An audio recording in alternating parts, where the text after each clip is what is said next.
Ito ang Bombo Radio Philippines. Fully digitalized. Numero 1 sa balita, komentaryo, drama at serbisyo publiko. Bombo Radio Philippines. Bombo Radio Philippines. Ang inyong #1 at most trusted radio network in the country. Basta Radio Bombo! Oras sa Bombo Radio Iloilo, Philippine Standard Time, 52 minutos na nakaligad sa takna siningala sa 11. Welcome sa pagpangalagad sa Bombo Anay sa Unto diri sa New FM, Bombo Radio Iloilo, ang flagship station sa #1 and most trusted radio network in the country, ang Bombo Radio Philippines. Adlaw kita karon sa Miyerkules, Hulyo 2, tuig 2025. Sa gihapon, ini mo lang mo ang kurman, Bombo Chama Blanco Hover. Sa mga dalaguan kag mga nagapaw na karon nga mga balita, inagaway sang opisina sa the new legislative building nagapadayon. Istoryanta na karon kay ti ang Task Force on Morals and Values Formation. Lakip na diri ang Task Force on Anti-Squatting and Illegal Structures. Lakip na or dugang pagin sini ang Public Order Safety and Management Office kag sumungman ang City Vice Mayor Office, no? Ginaokupar o luyag mag-okupar sa isa lamang ka hulot. Inang third floor. Dugangan pagin ang City Agriculturist Office gali.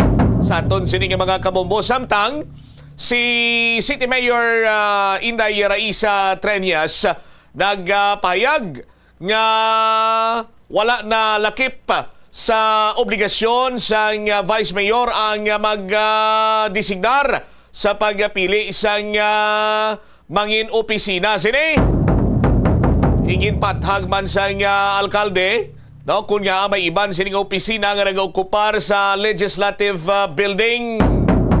Samtang sa kampo ni Vice Mayor Love Baronda, luyag lamang sini Banwa nga hatagan man sang nagakigo sini iyang espasyo, no, para iyang ati makapanerbisyo kag matungdan ang ila sining legislative function. Istoryanta na dugang karon sa aton ng sini para niya nga pagpangalagad samtang inaugural session subumadlaw ginhiwat sa legislative building si Iloilo City Councilor Rex Sarabia, amo ang majority leader, napilian bilang majority leader, kag assistant majority leader naman si City Councilor Romel Duron. Aton man sini baloon karon ang dugang pagid sini nga mga bag-ong designation sa mga konsihal subong sini ang adlaw. Istoryanta man karon sa piyak sini nga pahin kaso sa dengue sa probinsya sa Iloilo, nagsaka na sa 58. No, 58% kung ipaanggid sa nakaligad sini nga tuig. So more than 50% na ang sa kaman karon sa kaso sa dengue sa probinsya sa Iloilo. Samtang sa police reports, miyembro sa LGBTQ plus community dakop sa baybas na operation, napit nga sa milyon ang balor sa illegal sining droga na nakuha sa subject person. Kung madalagkuhan mabalita issues kay impormasyon main sentro karon sa aton sining pagpangalagad sa gihapon diri sa palatuntunan na bombohanay sa udto. Sa mga mainit naman nga talupangno na balita nasyonal, si former President Rodrigo Duterte, no, hindi man sa hinambog kuno, pero may 13 ni siya ka mga uyab. 13 ka mga uyab, 13 ka mga nobya. Detain siya sumong dito sa may International Criminal Court sa the Netherlands. Tingin panugyanan niya iya sini nga mga sa angin panugyanan niya ang iya sini nga 13 ka mga uyab. Nya pangita lang mo nanay sa inyo sini nga mga boyfriend.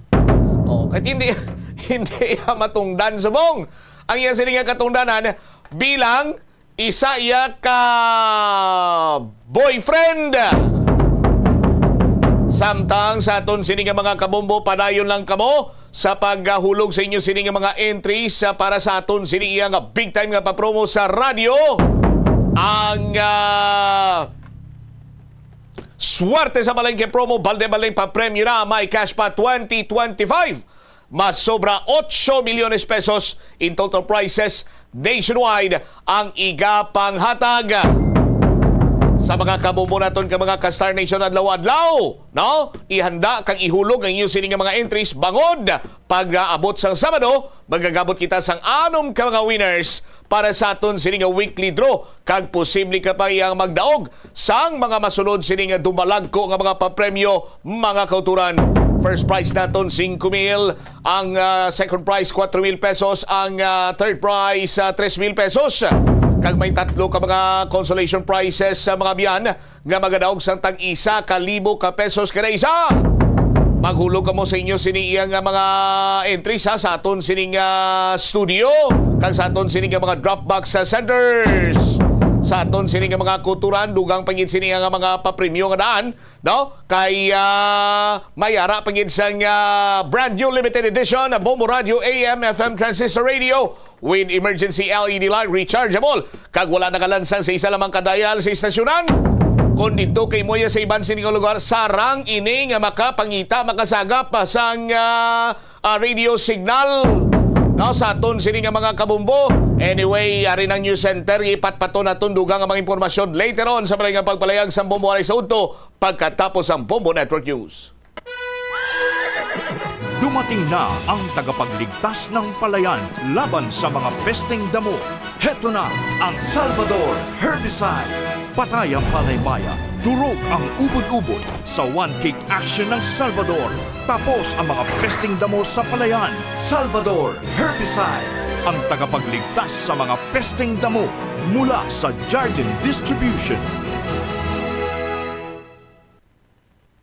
Yari ang mga simple nga pagi agon makakinot sang tubig. Magpamunyag lang sang tanom kon ginakinahanglan kag nagakadapat. Magtala na sang adlaw kag oras ang pagpamunyag sa mga tanom kag sundon ini. Bunyagan sa makaisa lang ang mga tanom sa sinang adlaw. Antes maglas 9 sa aga ang mas nagakabagay nga oras sa pagpamunyag agod nga mas makapanalupsop ini sa mga gamot kag mangin available sa bilog nga adlaw. Nagasala ka bala sa imo nga tulunan kag daw hindi ka makahibalo kung ano ang imo nga unahon? Kung magtuon ikaw, siguraduhang anay nga nakakaon ikaw sang maayo agud nga maka-function ang imo nga utok. Kung gusto mo ang snacks, siguraduhan man nga na-preparar na ini antes pa man ang imo study time.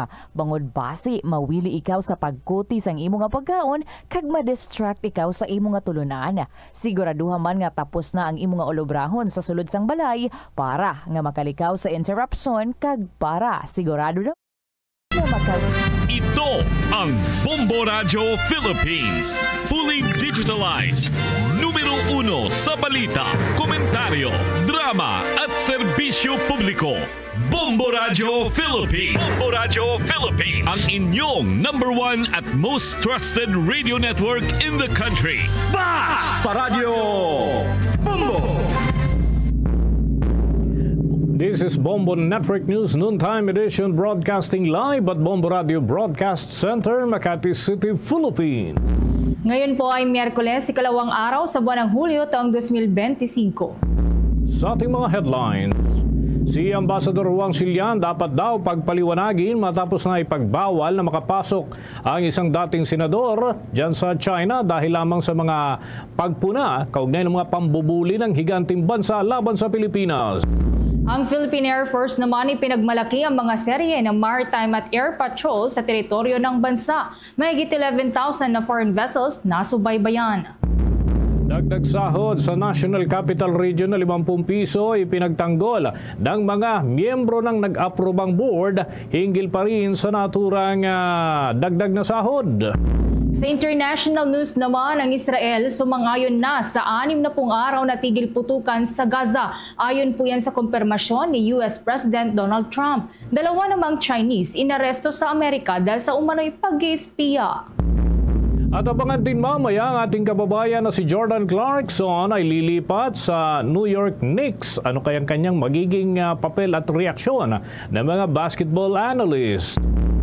at live nationwide via satellite. Dumako na tayo sa mga detalye ng ating mga balita. Agad na ipinagtanggol ng Regional Tripartite Wages and Productivity Board, National Capital Region, ang dagdag na sahod na 50 piso sa arawang kita ng mga manggagawa sa pambansang punong rehiyon, sa kabila na ang kahilingan ay 200 pesos kada araw. Ayon sa National Wages and Productivity Commission, isinasaalang-alang sa pagdedesisyon ng mga kahalintulad na bagay ang kalagayan ng ekonomiya ng ating bansa. Kabilang na ang 5.4% gross domestic product growth at pagbaba ng inflation at pagbuti na rin ng employment rate. Ipinaliwanag ni Labor Secretary Bienvenido Laguesma na layunin ng aumento ang pagtutugma ng interes ng mga manggagawa at maging ng employers. Dapat anya na hindi ito magdulot ng dagdag na pressure para sa halaga ng bilihin habang tinutugunan ang pangangailangan ng mga manggagawa sa gitna na rin ng tumataas na gastusin. Ngunit para naman sa ilang labor groups, gaya ng Kilusang Mayuuno at sentro ng mga nagkakaisa at progresibong manggagawa at maging ng Trade Union Congress of the Philippines, kulang talaga ang 50 pesos na dagdag na sahod sa kada araw. Tinawag pa nila ito na insulto sa harap na rin ng mataas na cost of living at nananawagan pa sa Kongreso na agad na ipasa ang panukalang 1,200 pesos na national living wage. Ang naturang wage hike ay bahagi ng direktiba ni Pangulong Ferdinand Bongbong Marcos Jr. na regular na repasuhin ang pasahod sa bawat rehiyon ng ating bansa. Sa ngayon ay muling binuhay dun sa mababang kapulungan ng Kongreso ang panukalang 200 pesos na wage hike. Yan ay makaraang hindi ito makausa dahil naman sa magkaibang bersyon ng panig ng Kamara at ng Senado. Kaugnay niyan, narito naman ang saloobin ng Trade Union Congress of the Philippines, partikular na ng legislative officer nito na si Carlos Miguel Oñate sa panayam ng Bombo Radio. Sa amin, yung 50 pesos, binibigyan din lamang niya yung pangangailangan na pumasok na yung Kongreso dito sa pagtatakda muli ng sweldo, sapagkat malinaw na itong latest na barya-baryang increase ay refleksyon ng kapalpakan ng ating regional wage boards for the longest time since 1989. Napakaliliit po ng binibigay na aumento. Kung kaya't ito ay wake-up call na naman sa lahat ng mambabatas sa Senado man o sa House of Representatives na ipasa na ng maging batas yung 200 pesos legislated wage increase. Bahagi yan ang exclusive interview ng Bombo Radio kay Trade Union Congress of the Philippines Legislative Officer Carlos Miguel Oñate. Samantala, kuha naman po tayo ng karagdagang balita. Si Pangulong Bongbong Marcos pinangunahan po ang paglulunsad ng 20 pesos kada kilo na bigas dyan sa may Bacoor, Cavite. Kaugnayan, kuha po tayo ng mga naging kaganapan dyan sa pag-uulat ni Bombo Annalise Soberano. Pinangunahan ni Pangulong Ferdinand Marcos Jr. ang paglulunsad ng 20 pesos kada kilo na bigas ngayong araw sa Zapote Public Market sa Bacoor City, Cavite. Maaga pa lamang kanina, mahaba na ang pila ng mga residente para makabili sila ng murang bigas. Ayon naman kay Agriculture Secretary Francisco Chu Laurel na ang murang bigas na iro-roll out ngayon ay para lang muna sa mga benepisyaryo ng 4Ps, senior citizens, person with disability at single parents. Nilinaw din ng kalihim na kahit hindi mga taga-Bacoor ay maaari pa rin makabili ng murang bigas. Ang bawat individual ay pwede makabili ng maximum na 10 kilo bawat isa. Nasa kabuuang 500 sacks ng murang bigas ang inilaan ng Department of Agriculture para sa rollout ng murang bigas program. May ilang lugar na rin sa Cavite ang nauna nang nag-alok ng murang bigas tulad ng Dasmariñas City kung saan mabibili sa mobile kadiwa na bumibisita sa iba't ibang barangay tuwing Huwebes at Biyernes. Meron na rin kadiwa center sa Naik tuwing Huwebes at Biyernes. Batay sa naging pahayag ng Pangulo, ipapakalat ang murang bigas sa buong bansa. Siniguro naman ng National Food Authority na sapat ang imbak nilang 20 pesos kada kilo na bigas para iparating sa iba't ibang bahagi ng bansa. Lubos namang nagpasalamat ang ilang mga senior citizens at ilang mga kababayan natin kay Pangulong Marcos dahil sa makabili na sila ng murang bigas. Pakinggan natin ang naging pahayag ni Palace Press Officer Undersecretary Claire Castro. 20 bigas pero na sa mga pampublikong pamilihan. Alinsunod ito sa pangako ng Pangulo na palawakin pa ang sakop ng 20 pesos rice program ng administrasyon. Diin ng Pangulo, hangad ng gobyerno na magkaroon ng sapat na pagkain sa hapagkainan ng bawat Pilipino. Mula noong nagsimula ang 20 pesos rice rollout noong Mayo, nakakabili na ng mura at dekalidad na bigas ang mga senior citizen, solo parents, PWDs at mga miyembro ng 4Ps. Ngayon naman ay sisimula na ang rice rollout sa mga public market para mas marami pang kababayan natin ang makinabang nito. Upang mapanatag ang ating mga magsasaka, siniguro ng Pangulo na hindi bababa ang kanilang kita. Si Palas Press Officer Undersecretary Claire Castro. Mula sa Malacanang, Bombo, Anali, Montaño, Soberano nag-uulat para sa #1 and most trusted radio network in the country, Bombo Radio Philippines, Basta Radio, Bombo! Samantala, dako naman tayo dyan sa panig ng Senado. Yung panukalang batas na naglalayo na patasin ang take-home pay ng mga manggagawa ay inihain rin dyan sa Senado. Alamin natin ang kabuang detalye niyan sa ulat ni Bombo JC Galvez.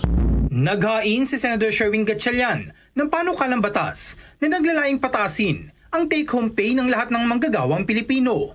Inihain ni Gatchalian ang Granting Increase in Take-Home Pay for All Working Filipinos Act o Ginhawa Act na kabilang sa top 10 priority bills ng Senador. Kung ang isang manggagawa niya ay kumikita ng 400,000 pesos sa isang taon, exempted na ito sa pagbabayad ng buwis. Ito ay sa oras na maipasa ang isinusulong ng Senador na Ginhawa Act. Nasa isinusulong din na panukalan ni Gatchalian na gawing exempted sa income tax ang bonus kung 250,000 pesos ang kabuuan sa loob ng isang taon mula ito sa 90,000 pesos. Samantala, ayon din sa bill, hindi na rin papatawan ng buwis ang iba pang kompensasyon para sa mga minimum wage earners tulad ng night differential, overtime, holiday pay, hazard pay at service charge sa mga restaurants. Git ni Gatchalian, hindi na dapat magbayad ng buwis sa mga nabanggit gaya ng hazard pay na bayad para sa pagtatrabaho sa delikadong lugar o sitwasyon. Aamyenda ng kanyang panukala ang umiiral na tax reform for Acceleration and Inclusion Law o TRAIN Law na naisabatas noon pang 2018. May pag-aaral na niya rito ang kanyang opisina ukol sa mawawalang kita ng gobyerno dahil sa tax exemptions at kung paano ito mapupunuan. I-update rin namin yung tax code. So doon sa mga kababayan natin na ang kanilang kita ngayon ay 250,000 a year, exempted sila. So tataasan namin to 400,000 a year. No, so ibig sabihin pag kumikita ka ng 400,000 a year, exempted ka from income tax. Tapos yung mga bonuses, ngayon pag ang bonus mo ay 90,000 a year, exempted ka. Tataasan namin yan 250,000 a year, exempted ka. So kung ang bonus mo ay 150,000, exempted ka rin sa income tax. Yung service charge sa mga restaurants, i-exempt rin namin siya sa income tax. Kasi yung service charge natin equivalent to tips. No? So, and tips naman ay kusang loob yan na binibigay sa mga waiters. So, ang proposal rin namin, tatanggalin din yung income tax on service charge. At marami ito, no? But sinasabi ko lang yung pinaka-importanting points. Para sa Bombo Network News, ako si Bombo JC Galvez nag-uulat para sa #1 and most trusted radio network in the country, Bombo Radio Philippines, Basta Radio, Bombo! Samantala sa balita pa rin dyan sa may Senado, hinimok ni Senate President Pro Tempore Jingo Estrada ang Department of Foreign Affairs na ipatawag si Chinese Ambassador to the Philippines Wang Silian kaugnay ng ginawang aksyon ng Beijing laban kay dating Senator Francis Tolentino. Ipinagbawal kasi ng China na makapasok ang dating senador sa mainland China, maging sa Hong Kong at Macau, dahil umano sa kanyang labis na hindi katanggap-tanggap na asal kaugnay ng mga issue diyan po sa may West Philippine Sea. Ayon kay Estrada, dapat na ipatawag ang ambasador upang may paliwanag nito ang hindi makatarungang hakbang na ginawa ng China at upang formal na iparating ang mariing pagtutol ng ating pamahalaan sa ipinataw na parusa. Tanong ng senador, kailan pa naging labis na hindi katanggap-tanggap ang paggawa ng batas upang ipaglaban ang soberanya ng Pilipinas. Bilang dating chairman naman ng Senate Special Committee on Philippine Maritime and Admiralty Zones, pinangunahan ni Senator Tolentino ang pagpasa ng dalawang makasaysayang batas. Ito ay ang Philippine Maritime Zones Act at ang Philippine Archipelagic Sea Lanes Act. Kumilos lamang anya ang senador batay sa kanyang mandato na mayroong suporta ng mga kapwa niya senador upang may sa batas ang dalawang panukalang batas. Dahil dito papatawan din daw anya ng China si Pangulong Ferdinand Marcos Jr. matapos nitong lagdaan ang Philippine Maritime Zones Act at ang Philippine Archipelagic Sea Lanes Act na isinulong ni dating Senator Tolentino. Sa huli, bumuelta pa ang mambabatas na dapat mahiyang China dahil sa loob ng maraming taon, sa kabila ng arbitral ruling, patuloy pa rin ang Beijing sa pambubuli at pangaharas laban sa mga maritime scientists, personnel at mangingisdang Pilipino. Samantala, kinumpirma naman ang legal counsel ng former Negros Oriental representative na si Arnulfo Arnie Teves Jr. na naibalik ng muli ito sa loob ng piitan. Anya sa ibinahaging mensahe ngayong araw ni Attorney Ferdinand Topacio na i-transfer na ang dating kongresista sa Bureau of Jail Management and Penology doon sa Annex 2 ng Camp Bagong Diwa sa Bikutan, Taguig City. Anya, ang isinagawang paglipat sa kanyang kliyente ay inalalayan ng mga tauhan ng Bureau of Jail Management and Penology at ilan pang kasamahan mula naman sa Philippine National Police Special Action Force. Ito'y matapos na manatili ng ilang araw ng dating kongresista sa Philippine General Hospital na dahil naman sa operasyon na isinagawa kaugnay ng kanyang appendicitis. Dahil dito ay hawak na at nasa kustodiya ng Bureau of Jail Management and Penology ang inaakusahan na si former Negros Oriental Representative Arnie Teves Jr. Sa kabila nito'y kinakaharap pa rin ng dating kongresista ang patong-patong na kaso may kinalaman sa illegal possession of firearms and explosives at murder, pati na ang iba pang mga kahalintulad na kaso. Dagan pang balita mula sa ating mga reporters. Ito, yung Department of National Defense Secretary na si Secretary Gilbert Teodoro Jr. inihalintulad sa body odor ang mga pahayag ng China hinggil sa mga akusasyon ng Armed Forces of the Philippines hinggil dun sa naglipa ng droga na hinihinalang ng galing dyan sa bahagi ng China. May balita si Bombo Bea Pinisa. Ihinalintulad ni Department of National Defense Secretary Gilberto Teodoro sa body odor ang mga naging buwelta ng China sa mga naging akusasyon ng Armed Forces of the Philippines hinggil sa mga nasabat na illegal na droga sa Zambales na hindi umano malabong kagagawa nito ng kanilang bansa para sirain ang kinabukasan ng mga mamamayang Pilipino. Ayon sa kalihim, kapag nahuhuli ang China sa kanilang mga illegal na aktibidad, palaging buga lamang ang kanilang mga nagiging sagot at walang naipapakitang mga sapat na ebidensya para patunayan na wala silang kinalaman sa mga gawaing ito. Dagdag pa ng kalihim kung ang isang tao ay may masangsang na amoy o body odor at ito ay nagiging talakayan at kasalukuyan ng pinag-uusapan, imbis ay niya na magbago at maligo, ay sisisihin pa umano nito ang nakakaamoy. Pag nahuli sila, pag nahuli ang China, ang sagot nila lagi ay buga, no?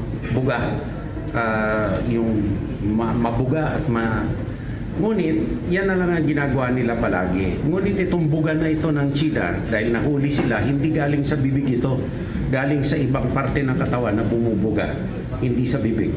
Kumbaga, pag isang tao ay may putok, pinag-uusapan yung tao, imbis na maligo yung tao, sasabihin niya may diferensya yung ilong ng mga nakakaamoy. Yan ang ginagawa ng China. Di ba? Ani pa ni Teodoro, ang mga ahensya at mga pamahalaan ng Pilipinas ay nagsasalita ng may kalakip at kasamang mga ebidensya na siyang magpapatunay at susuporta sa mga naturang akusasyon at mga pahayag. Kaya naman payo ng kalihim sa China, kung pinapasinungalingan nila ang mga akusasyon hinggil sa pagpapalaganap ng ilegal na droga sa mga katubigan ng West Philippine Sea, magpakita at magbigay-anya sila ng sapat na ebidensyang susuporta sa kanilang mga pahayag at huwag lamang puro buga. Tayo ay nagsasalita pag may ebidensya tayo. Kaya ang ano naman natin sa China, magpakita kayo ng ebidensya, huwag kayong bubuga.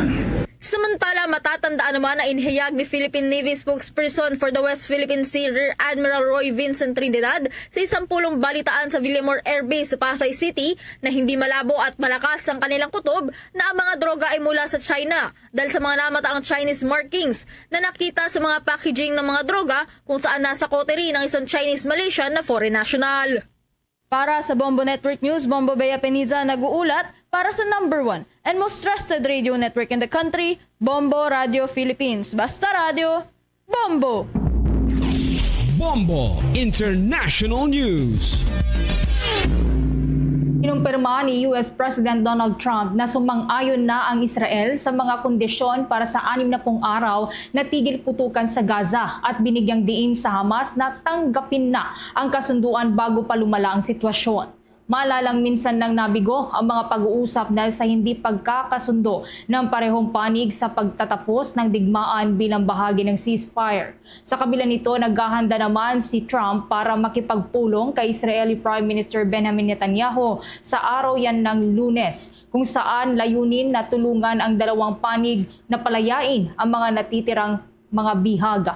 Ayon pa kay Trump, ang Qatar at Egypt naman ang maghahain ng pinal na proposal o panukala. Hindi naman tinukoy ni Netanyahu ang mga detalye ng kanyang pagbisita sa Washington, maliban sa trade deal at issue doon sa Iran. Kasabay nito, una nang nagkaroon ng pagpupulong si Israeli Minister for Strategic Affairs, Ron Dermer, sa Washington kaugnay sa posibleng tigil putukan sa Iran at iba pang mga issue. Samantala, nagbabala naman si Defense Minister Israel Katz laban sa missile attack ng Yemen mula sa Iran-backed na Houthi rebels at sinabing maaaring kaharapin din ng Yemen ang kapalaran ng Tehran kung patuloy na makikialam. Sa karagdagan pa pong balita sa ibayong dagat, ginumpirma ng federal authorities sa Amerika na inaresto ang 2 Chinese nationals na naninirahan doon dahil sa mga kasong may kinalaman sa umano'y pag-iispiya sa US military. Ayon sa US officials, natukoy ang 2 umano'y espiya na sina Yuan Chen at Liren Lai na umaakto umanong mga ahente ng Chinese government. Posibleng mahatulan ang 2 ng sintensya na 10 taong pagkakakulong sakaling sila ay makonvict.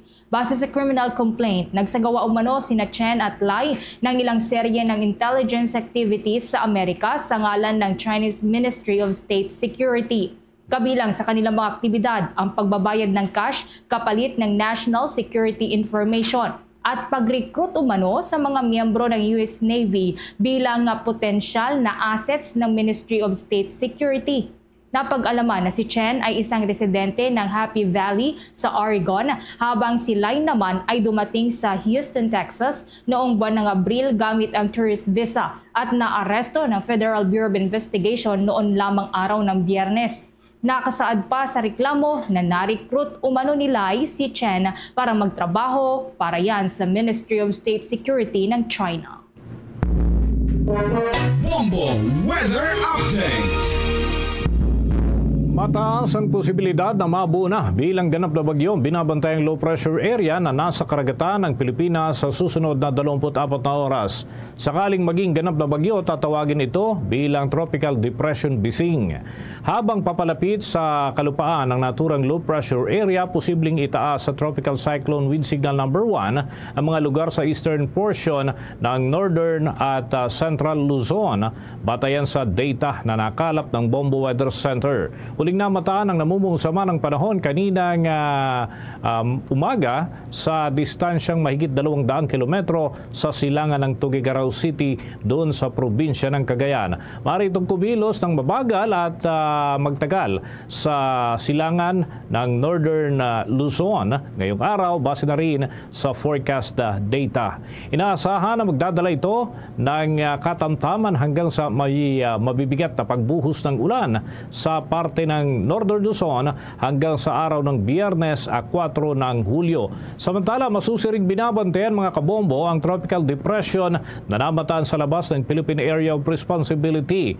Natukoy ito sa layong 2,680 kilometro sa silangan-hilagang silangan ng extreme Northern Luzon kaninang umaga rin. Inaasahang magdadala ng malakas na hangin na siyang hahatak sa habagat ang naturang weather system at yan ay makakaapekto sa dalalabing bahagi ng Luzon, kabilang na rito ang Metro Manila at Western Visayas. Pinag-iingat naman ang publiko sa banta ng mga pagbaha at pagguho ng lupa sa mga mabababang lugar at mga bulubunduking lugar para naman sa posibilidad ng landslide dahil yan sa inaasahang mga pag-ulan.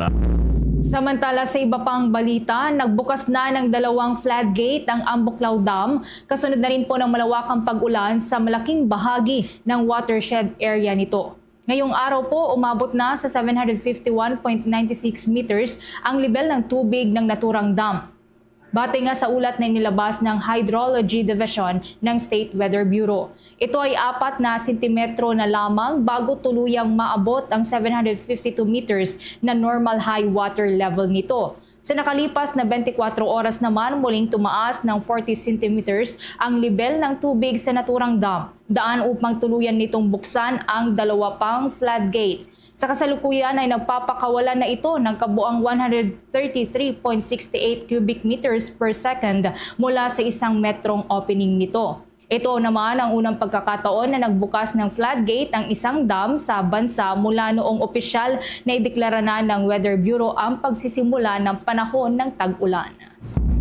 Kaugnay pa rin yan mga kabombo, itinaas naman ng mga eksperto ang General Flood Advisory No. 13 sa ilang rehiyon sa buong Pilipinas ngayong araw. Yan ay dahil na rin sa serye ng mga pag-ulan na dulot ng low pressure area na namataan sa mahigit 200 kilometro sa hilagang silangan ng Aurora Province o dyan sa eastern seaboard ng ating bansa.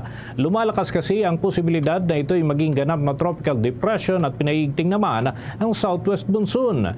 Kinabibilangan ito ng mga sumusunod na lugar na posibleng maapektuhan: Cordillera Administrative Region, Region 1 o Ilocos Region, Region 2 o Cagayan Valley Region, Region 3 o Central Luzon at Region 4A o Calabarzon Region, Region 4B o Mimaropa Region at Region 5 dyan sa Kabikulan, Region 6 sa Western Visayas at Region 8 naman sa bahagi ng Eastern Visayas, Region 9 sa Zamboanga Peninsula at Region 10 doon yan sa bahagi ng Northern Mindanao at Region 13 sa Caraga Region maging ang Bangsamoro Autonomous Region in Muslim Mindanao. Paalala tuloy ng mga eksperto lalo na doon sa mga lokal na opisyal na nakakasaklaw sa mga Local Disaster Risk Reduction and Management Council, bantayan dapat ang sitwasyon at agad na maglabas ng akmang abiso para naman sa mga residente, lalo na sa mga nakatira sa mabababang lugar, pati na yung bulubunduking bahagi ng kalupaan.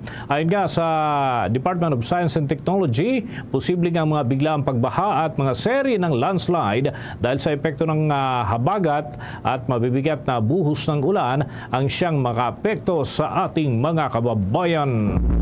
Sa ibang balita, nag-iwan ng babala si Philippine National Police Chief Police General Nicolas Torre III sa mga personalidad na nasa likod ng pagkakalat ng mga AI o Artificial Intelligence generated videos sa mga social media platforms para gumawa ng mga hindi beripikadong mga online content. Kaugnay niyan ay sinabi pa ng PNP Chief na masyado nang nakakabahala ang paglago ng mga ganitong content sa social media para gamitin para makapagpakalat ng mga maling impormasyon at makapanloko ng kapwa gaya ng peking investment schemes at iba pang mga panloloko. Matatandaan kasi na nito lamang nakalipas na mga araw ay kumalat ang mga videos ni Pangulong Ferdinand Marcos Jr. at ilan pang personalidad at tinukoy ito ng hepe bilang mga AI-generated videos. Kasunod nito ay tiniyak naman ni Torre na patuloy ng nakikipag-ugnayan ng kanilang hanay sa panig ng Department of Information and Communications Technology para makabuo na ng mga programa na siyang susugpo sa ganitong mga maling paggamit at pang-aabuso sa kapangyarihan ng teknolohiya. Samantala, nagpaalala naman ang hepe ng pambansang pulisya sa publiko na pag-isipang mabuti ang mga nakikita sa social media bago maniwala sa mga larawan at videos na nangangakong makakuha sila ng pera nang walang ginagawa para maiwasan na maging biktima ng mga kumakalat na scam. Sa dagdag nating mga balita, Ito, kuha muna tayo ng report. Grupo ng mga kabataan at kababaihan. Muling kinalampag ang Commission on Elections para ipa-disqualify ang Duterte Youth Party List. Hiling na iproklama na ang ilan pang grupo naman na nagsusulong umano ng kanilang mga adhikain. Alamin natin ang ulat ni Bombo Isa Cotoner. Bombo Dennis, Bombo Ever, muling kinalampag ngayong araw ng mga grupo ng kabataan at kababaihan ng Commission on Elections para ipanawagan na agaran na idiskwalipika ang Duterte Youth Party List at may proklama na ang tunay na nagre-representa sa mga kababaihan at kabataan katulad ng Gabriela Party List. Ayon sa Secretary General ng Gabriela Women's Party List na si KJ Katikista, sa kasalukuyan kulang ang mga nakaupo sa Kongreso dahil sa nakabinbin pang desisyon ng poll body patungkol sa Duterte Youth. Anya, ito umano ay unconstitutional dahil kailangan kumpleto ang mauupo ng mga representante sa Kamara. Dagdag pa niya na base sa inalabas sa Certificate of Canvass ng National Board of Canvassers, malaki ang posibilidad na umangat sila kapag diniskwalipika na ang Duterte Youth Party List. Ayon pa sa Gabriela Party List, marapat na sila ang umupo dahil sila ang tunay na nagre-representa sa mga Pilipino at hindi ang peging umano na party list na Duterte Youth. Patuloy pa rin ang kanilang pangangalampag dahil marami na ang nasayang na araw para makapagrepresenta sa Kongreso. Kaugnay niya ang pakinggan natin ang Secretary General ng Gabriela Women's Party List na si KJ Katikista. So, tayo naniniwala na matagal na, long overdue na talaga yung disqualification ng Duterte Youth. Batay din doon sa mga inihapag na batayan ng COMELEC, hindi talaga karapat-dapat na makaupo ang Duterte Youth. So sa ganitong desisyon, at naghihintay tayo ng desisyon ng COMELEC, at the same time ay pinapanawagan natin na iproklama na, manawagan ng proklamasyon ng mga natitira pang party list kasama na ang Gabriela Women's Party. Sa tingin natin walang ibang rason kundi kailangan niyang maglabas ngayon, dahil batay doon sa tinatawag natin, nagsimula na kahapon ang Kongreso. So pangalawang araw ngayon sa loob ng Congress at pangalawang araw na kulang ang kinatawan ng mga marginalized sector. So sa kasalukuyan, Bombo Dennis, Bombo Ever, kinansela na ng COMELEC second division ng kanilang party list registration. Ngunit nagpasa sila ng motion for reconsideration, kaya naman umakyat na ang kaso sa Anbank level. Matatandaan na kinansela ang kanilang registration dahil natuklasan ng COMELEC second division na noong nagpa-credit sila sa taong 2019, hindi ito na-publish. Mula sa COMELEC office lungsod ng Maynila para sa Bombo Network News. Bombo Isa Cotoner, nag-uulat para sa number 1 and most trusted radio network in the country, Bombo Radio Philippines. Basta Radio, Bombo! This is Bombo Radio Philippines, number 1, most trusted, unmatched, your leading source of news and information. We cover the nation, we connect the people. Nothing covers the Philippines like radio. No one captures the nation's heartbeat like Bombo Radio. Basta Radio Bombo! Sa mga karagdagan pa pong balita, itinanggi ng Department of the Interior and Local Government na ilalagay sa hospital arrest o binigyan ng preferential treatment ang dating mambabatas na si Arnolfo Teves Jr. matapos siyang ma-discharge mula sa Philippine General Hospital. Sa isang statement, sinabi ni DILG Secretary John Vic Remulla na pinayagan na ng ospital na ma-discharge si Teves kaya't fit na ito para sa incarceration o pagkakakulong. Binigyang diin din ng kalihim na habang nasa loob ng kulungan si Teves, walang anumang preferential treatment sa kanya at tratratuhin siya gaya ng iba pang preso. Patuloy naman na niyang titiyakin ng Bureau of Jail Management and Penology ang kaligtasan ni Teves at lahat ng person deprived of liberties sa kanilang kustodiya.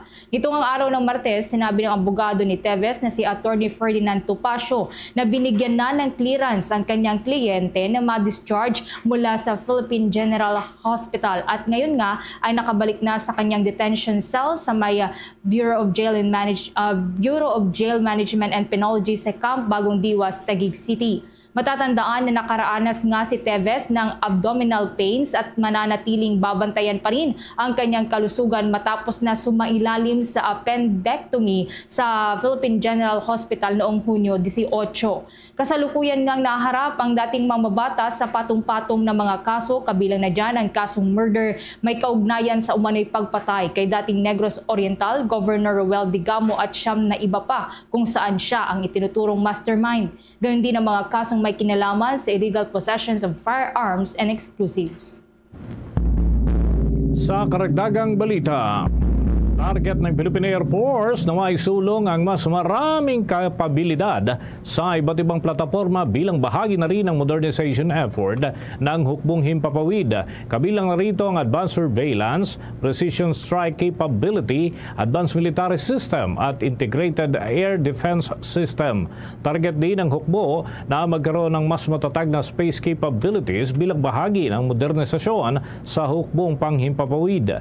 Git nga ni Philippine Air Force Commanding General Lieutenant General Arthur Cordura, mahalagang matutukan ang iba't ibang aspeto ng modernisasyon para mas matatag ang depensa ng ating bansa sa himpapawid, karagatan at maging sa kalupaan ng Pilipinas. Tiniyak naman ng 3-star General na mananatiling committed ang Philippine Air Force sa hangarin ng Armed Forces of the Philippines na transformation mula yan sa internal security patungo sa territorial defense ng ating bansa. Ang mga bagong kagamitan ng hukbo, mga fighter jets at iba pang mga teknolohiyang ginagamit niya ay patunay na pagtalima ng Philippine Air Force sa naturang aspeto.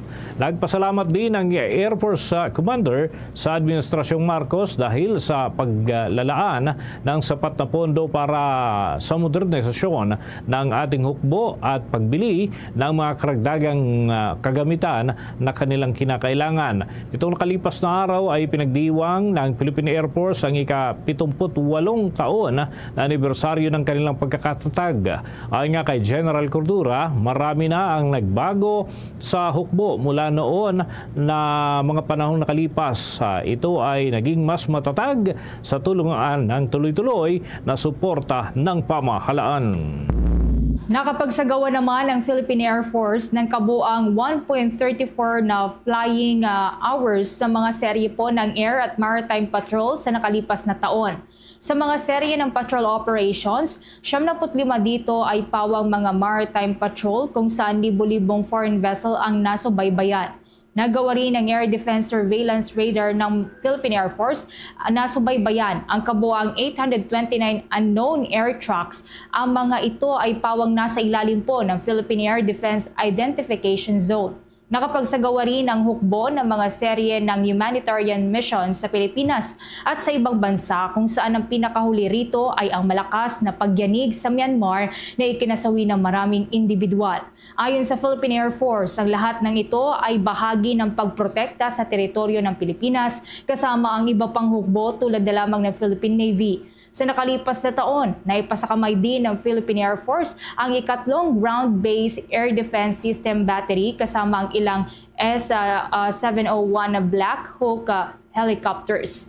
Naipasakamay din sa Philippine Air Force ang full motion flight simulator na ginagamit para sa mga Black Hawk at Bell 412 EP helicopters. Naidagdag din sa arsenal ng hukbo ang C-208 Grand Caravan X at isang long-range patrol aircraft. Iginit naman ng Philippine Air Force ang lahat ng ito ay patunay lamang na ang modernization program ng Armed Forces of the Philippines ay hindi lamang pinapangarap kundi gumagana.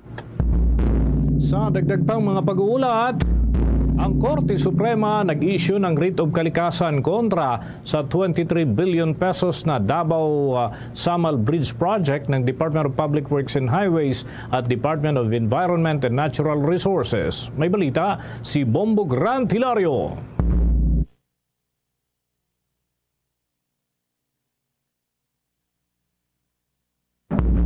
Check natin maya-maya mga kabombo ang mga update mula dyan sa kataas-taasang hukuman kaugnay pa rin ng mga usapin dito sa inilabas na writ of kalikasan. Bibihirang pagkakataon mga kabombo na naglalabas ng kahalintulad na kautusan ang kataas-taasang hukuman, lalo na kung ito ay may kinalaman sa pag-iingat ng ating kapaligiran at ganun din mga aktibidad na makakapinsala sa atin hong kalikasan. Samantala sa atin munang balitang palakasan. Bombo Sports News. Nakatakda ng lumipat sa New York Knicks ang dating NBA Sixth Man of the Year na Filipino-American Jordan Clarkson. Yan ay kasunod ng pagkakasunduan sa buyout kasama ang Utah Jazz. Inaasahang pipirmahan ng naturang NBA star ang kontrata para naman sa mga susunod nitong laban. Siya ay dati ring bahagi ng Gilas Pilipinas at nagsilbing guard kasama ang naturang kupunan at oras na makumpleto na ang buyout sa Jazz na kanyang nagsilbing team mula noong 2019. Kasunod ng pagkaka-trade mula sa Cleveland Cavaliers ay aasahan pa ang iba pang mga development. Sa nakalipas nga na season mga kabombo ay nagawa ni Clarkson na magposte ng average na 16.2 points at 3.7 assists at 3.2 rebounds sa loob yan ng 37 games sa kanyang mga naging laro. Sa nakalipas na season ng Utah Jazz ang pinakakulelat na team sa Western Conference dahil umabot lamang sa 17 ang naging laro na nagawa at naipanalo ng kanilang kupunan. At binalikat nito ang hanggang 65 na pagkatalo mula sa 82 games na nakatakda sa kabuuan ng 2024 to 2025 season. Sa paglipat nga ni Clarkson sa Knicks, makakasama nito ang kasalukuyang core ng kupunan na sina star guard Jalen Brunson, big man na si Karl Anthony Towns at mga forward na sina Og Anunoby at Mikal Bridges. Ang naturang core mga kabombo ang nanguna sa Knicks para naman makapasok sa 2025 Eastern Conference Finals. Posibleng magiging bahagi rin ng Knicks bench ang dating sixth man awardee at yan ang atin patuloy na abangan. Balikan natin ang mga kaganapan dyan sa Korte Suprema dahil doon sa idilabas na writ of kalikasan ng mga maestrado ng kataas-taasang hukuman. Alamin natin yan sa ulat ni Bombo Grant Hilario. Naglabas ang kataas-taasang hukuman ng writ of kalikasan kontra sa isang multi-billion peso bridge project na pinapangunahan ng Department of Public Works and Highways o DPWH at Department of Environment and Natural Resources o DENR. Kung saan inisyu nito ang naturang desisyon kaugnay sa petisyong inihain kamakailan ng kilusang Sustainable Davao Movement o SDM kasama ang ilan pa. Nais kasi ng mga petitioner na mapatigil ang konstruksyon ng proyekto dahil sa ito'y nakaka-apekto muna sa bahagi ng malaking lok ng Davao City. Anilay, makapagdudulot din ito ng pagkamatay sa mga coral reefs o bahura at maging na rin sa marine ecosystem ng Paradise Reef sa Malahalan at Quezon Marine Protected Area. At kanilang itinuturing ang proyekto na banta pati sa mga lokal na komunidad na siyang tanging nakadepende lamang doon ang kabuhayan. Sa ginanap na punong balita ng Korte Suprema, inihayag mismo ni spokesperson Attorney Camille Sumaiting ang inisyong writ of kalikasan. Dito niya ibinagi ang respondents ng mga sumusunod: DPWH, Department of Environment and Natural Resources o DNR, Samal Island Protected Landscape and Seascape Protected Area Management Board at ang China Road and Bridge Corporation. Dahil rito'y ipinag-uutos ng Korte Suprema ang mga nabanggit na maghain ng verified return hinggil sa petisyon sa loob ng 10 araw pagkatapos matanggap ang naturang dokumento. Huwag na niyang pakinggan natin si Attorney Camille Sumaiting, spokesperson ng Supreme Court. In the case of Santos Peñalver and Sustainable Davao Movement versus the DPWH and others, the court issued a writ of kalikasan against the DPWH, DENR, the Samal Island Protected Landscape and Seascape Protected Area Management Board, and the China Road and Bridge Corporation. The petitioners in this case seek to stop the construction of the Samal Island Davao City Connector Bridge project, claiming it will cause actual, serious, and irreversible damage to coral reefs in Paradise Reef, Samal Island, and Quezon Marine Protected Area in Davao City. The court required the respondents to file a verified return on the petition within a non-extendable period of 10 days after service. Dagdag pa na naturang tagapagsalita, inirefer na ng Korte Suprema sa Court of Appeals Cagayan de Oro ang kasamang prayer ng mga petitioner para sa Temporary Environmental Protection Order. kung saan nakasa dito na layong mapatigil ang pagpapagawa ng nasa 4 kilometrong proyektong tulay ng DPWH, DNR at isang China Corporation. Naritong muli ang tinig ni Atty. Camille Su Mayteng, spokesperson ng kataas-taasang hukuman. The Supreme Court also referred the prayer for a temporary environmental protection order to the Court of Appeals, Cagayan de Oro, for action. A copy of the available pleadings may be downloaded from the public pleading section of the Supreme Court website. Ang naturang proyekto ay pinaglaanan ng pondong aabot sa 23 billion pesos na inaasahan sana kung magagawa ay mapabilis ang travel time mula Samal tungo sa Davao City ng 5 minuto lamang. May haba ito na 4 kilometro na siyang sinasabing ang malaking bahagi nito na nagagastusin ay pinondohan o iniutang sa bansang China. Live mula dito sa Korte Suprema, ako si Bombo Gran Hilario nag-uulat para sa the #1 and most trusted radio network in the country, Bombo Radio Philippines, Basta Radio, Bombo. Bombo Entertainment News. Inanunsyo ng sikat na K-pop boy band na BTS ang kanilang comeback sa 2026 matapos ang kanilang mandatory military service. Sa video live stream ng grupo, sinabi ng BTS leader na si Kim Namjoon o RM na simula ngayong July, plano nilang magsama-sama at mag-focus sa paggawa ng mga kanta, kung saan ang kanilang group album ay opisyal na ilalabas sa susunod na spring. Magkakaroon din anya sila ng world tour kaya't umaasa silang aabangan ito ng kanilang fans na ARMYs. Ibinunyag din ng BTS ang kanilang plano ngayong buwan na magtungo sa US kung saan lahat ng 7 members ay unti-unting magsasama para simulan ang kanilang music production at paghandaan ang kanilang nalalapit na performances. Sakali namang ma-release ang kanilang bagong album sa 2026, ito ang kanilang kauna-unahang comeback album sa nakalipas na 4 na taon mula nang huling ma-release ang kanilang album na Proof na naging best-selling album noong 2022 sa South Korea, kung saan sold out ang halos 3.5 million copies nito. Sa mga karagdagan pang balita, pinabulaanan mga kabombo ng Consul General na si Donna Rodriguez ng Philippine Embassy sa Washington District of Columbia ang kumalat na impormasyon na kailangang i-renounce o kaya ay talikuran ng mga Pilipino ang kanilang citizenship bago makakuha ng green card doon sa Estados Unidos. Paliwanag pa ng opisyal na sa kabila ng paghihigpit ng Trump administration doon sa mga migrant at immigrants dyan sa Amerika, wala pa rin pagbabago sa polisiya nito para naman sa sinumang may dual citizen at citizenship at pinapayagan pa rin niya ang mga foreign nationals na magkaroon ng green card habang hinahayaan din ng gobyerno ng Estados Unidos sa mga mamamayan nito na magkaroon ng ibang nasyonalidad. Git pa ng opisyal, hindi kailangan talikuran ng mga Pinoy ang kanilang pagka-Pilipino kung nais nila na magtrabaho dyan sa Estados Unidos. Ipinaliwanag pa ng Consul General na kapag nakakuha ng green card, ang isang Pinoy ay napapatunayan ito na maging permanente na residente doon sa Estados Unidos, ngunit hindi siya may tuturing bilang isang US citizen. Sa oras naman na talikuran na nito ang kanyang pagiging Pilipino para lamang mabigyan ng green card, magiging stateless na ito o tuluyang mawawala ng estadong kinabibilangan.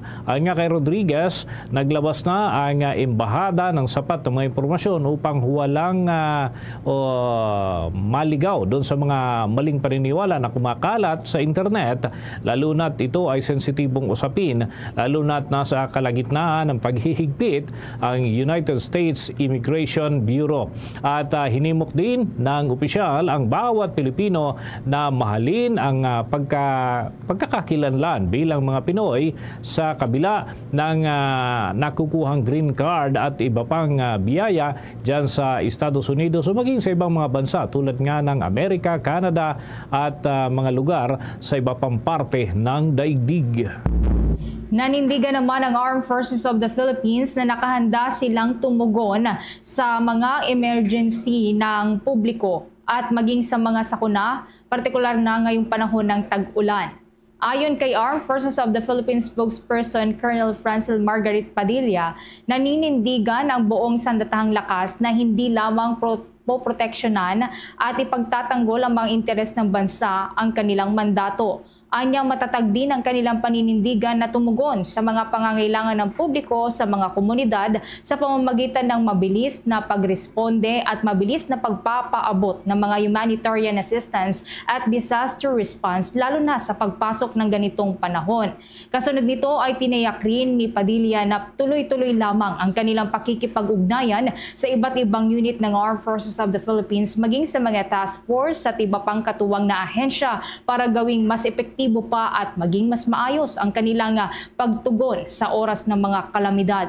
Samantala, nakikita naman ng AFP na sa pamamagitan ng regular na pagsasanay sa kanilang mga tauhan, mabilis na pag-preposition din ng kanilang mga kagamitan at assets sa mga high-risk areas at pagpapalakas ng kanilang logistics ay maipapakita ng sandatahang lakas na nakahanda silang magsilbi sa bayan saan man at kailanman ito kakailanganin.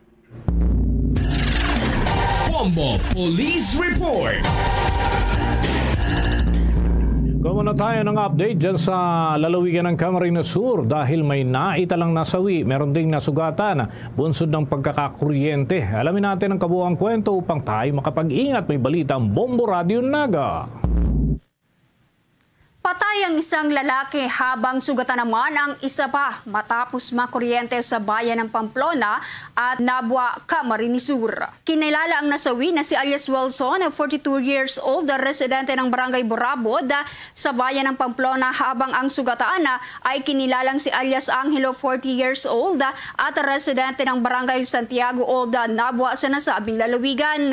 Sa panayam ng Bombo Radio Naga kay Police Captain Monica San Juan, Acting Chief of Police ng Pamplona Municipal Police Station, sinabi nito na habang may inaayos ang biktima na si Wilson sa kanilang bubong nang mahulog ito at aksidente nga natamaan ang linya ng kuryente ng Casureco 2. Agad naman itong nakita ng kanyang pamangkin at humingi ng tulong sa kanyang mga kaanak. Dinala pa sa ospital ang biktima, ngunit sa kasamang palad ay idineklara itong dead on arrival ng doktor. Samantala, walang balak ang mga kaanak ng biktima na magsampa ng kaso laban sa Casureco 2, lalo pat inosente ang nasabing kooperatiba at aminado silang aksidente ang nangyari. Samantala, isa pang lalaki ang sugatan sa Nabua, Camarines Sur matapos makuryente. Sa ulat naman ng Camarines Sur Police Provincial Office, nakita umano ng kapitbahay ang biktima na nakahandusay sa damuhan ng Barangay Santiago Old ng nasabing bayan matapos nitong marinig ang pagsabog ng transformer kasabay ng pagkawala ng supply ng kuryente.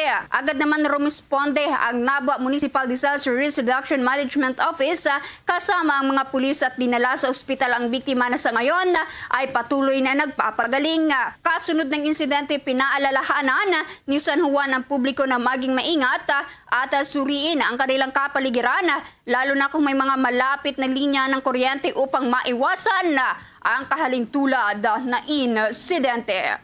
Ang dahilan po nito is ang biktima ay may ginagawa po na may kinukumpuni po sa kanilang bubong, and suddenly po nahulog po itong biktima.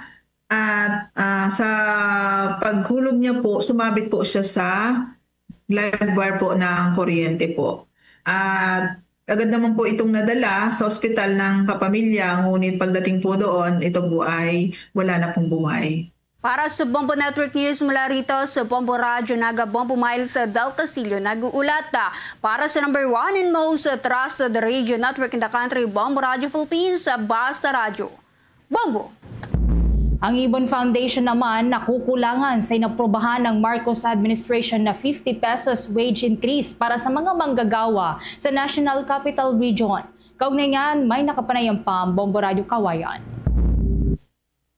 Nakukulangan ng Ibon Foundation sa 50 pesos wage increase na ipinatupad o inaprobahan ng Marcos Jr. Administration para sa mga manggagawang Pilipino sa National Capital Region o NCR. Sa naging panayam ng Bombo Radio Kawayan kay Ginoong Sunny Africa Executive Director ng Ibon Foundation, sinabi niya na isa lamang token wage hike ito ng administrasyon upang pagandahin ang imahe nito sa mga mamamayang Pilipino. Anya napakaliit ng 50 pesos na wage hike kung ikukumpara sa malaking epekto ng inflation sa mga minimum wage earners lalo na sa Metro Manila. Kung titingnan anya ang ekonomiya ng Pilipinas at uri ng paggasto sa bansa ay kailangan ng 700 pesos pataas na wage increase para umakma sa family living wage na may 5 miyembro. Itinaon din anya ng administrasyon ni Pangulong Marcos ang pag-aproba nito sa anibersaryo ng kanyang inaugurasyon para may maipagmalaki sa kanyang State of the Nation Address o SONA. Anyang 50 pesos na sahod sa mga manggagawa sa NCR ay hindi naaayon sa tubo ng mga negosyante sa nasabing rehiyon at maituturing lamang itong barya para sa kanila. Mapapansin din na sa ipinatupad na tahas sahod ng Marcos administration ay pumapanig pa rin sa mga employer at negosyante sa halip na tukan ng pangangailangan ng mga manggagawa para sa disenteng pamumuhay.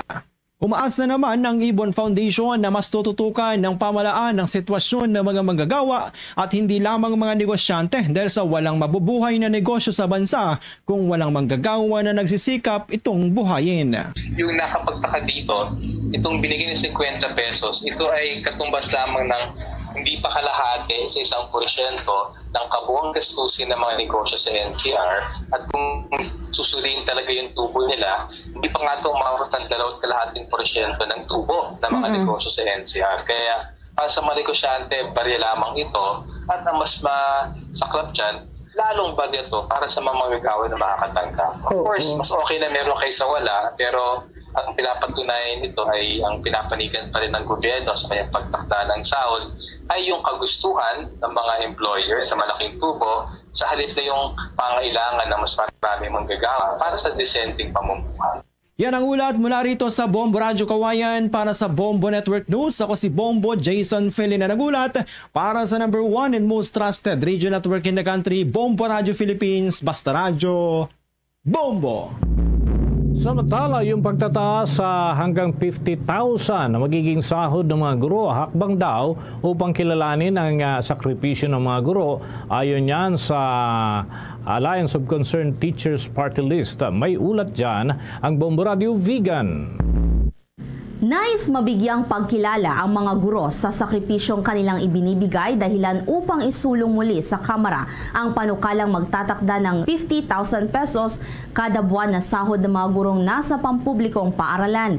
Ginawa ni na Representative Antonio Tino ng ACT Teachers Party List at Rene Co ng Kabataan Party List ang pagsusulong muli ng House Bill 203 noong Hunyo 30 na unang araw nila bilang mambabatas para sa 20th Congress. Sa panayam ng Bombo Radio Vegan kay Tino, kamakailan lamang na umabot sa 30,000 pesos ang entry-level salary ng mga public school teachers na kahalintulad umano sa mga police personnel at mga sundalo na sapat upang mabili ang mga kakailanganin sa pang-araw-araw. Ngunit anya mas maganda pa rin na 50,000 pesos kada buwan ang sahod ng mga guro kasabay ng pagtaas ng presyo ng mga bilihin, transportasyon, serbisyo, kuryente, tubig, langis at iba pa. Sa kasalukuyan, nasa around 30,000 ang entry-level salary ng public school teacher.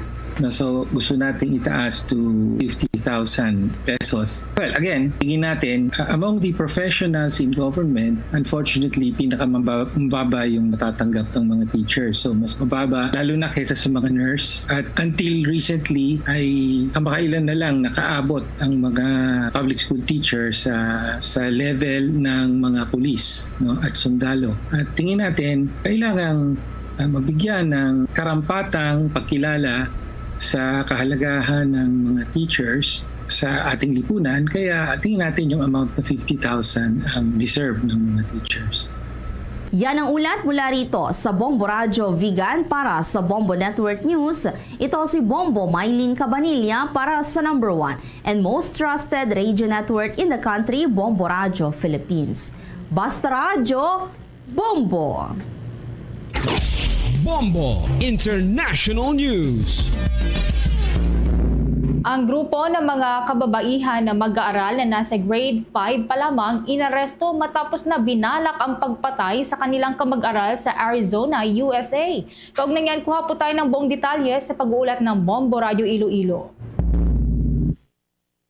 Inaresto ng otoridad ang 4 na mga mag-aaral sa ikalimang baitang ng Legacy Traditional School matapos umanong magplano na patayin ang isa nilang kamag-aral. Ayon sa ulat ng pulisya na isinapubliko kamakailan, ayon sa investigasyon, nabunyag ang balak ng mga estudyante nang ipagbigay ng isang magulang sa paaralan na narinig ng kanyang anak ang grupo ng mga estudyante na pinag-uusapan ng kanilang plano. Agad na nagsagawa ng paunang investigasyon ng paaralan at inatasan ng mga mag-aaral at kanilang mga magulang na bumalik kinabukasan para sa mas malalim na pagsisiyasat. Ayon kay Bombo D. Donasco Thompson, batay sa ulat ng pulisya, ang isa sa mga estudyanteng babae umano ay may relasyon sa biktimang lalaki.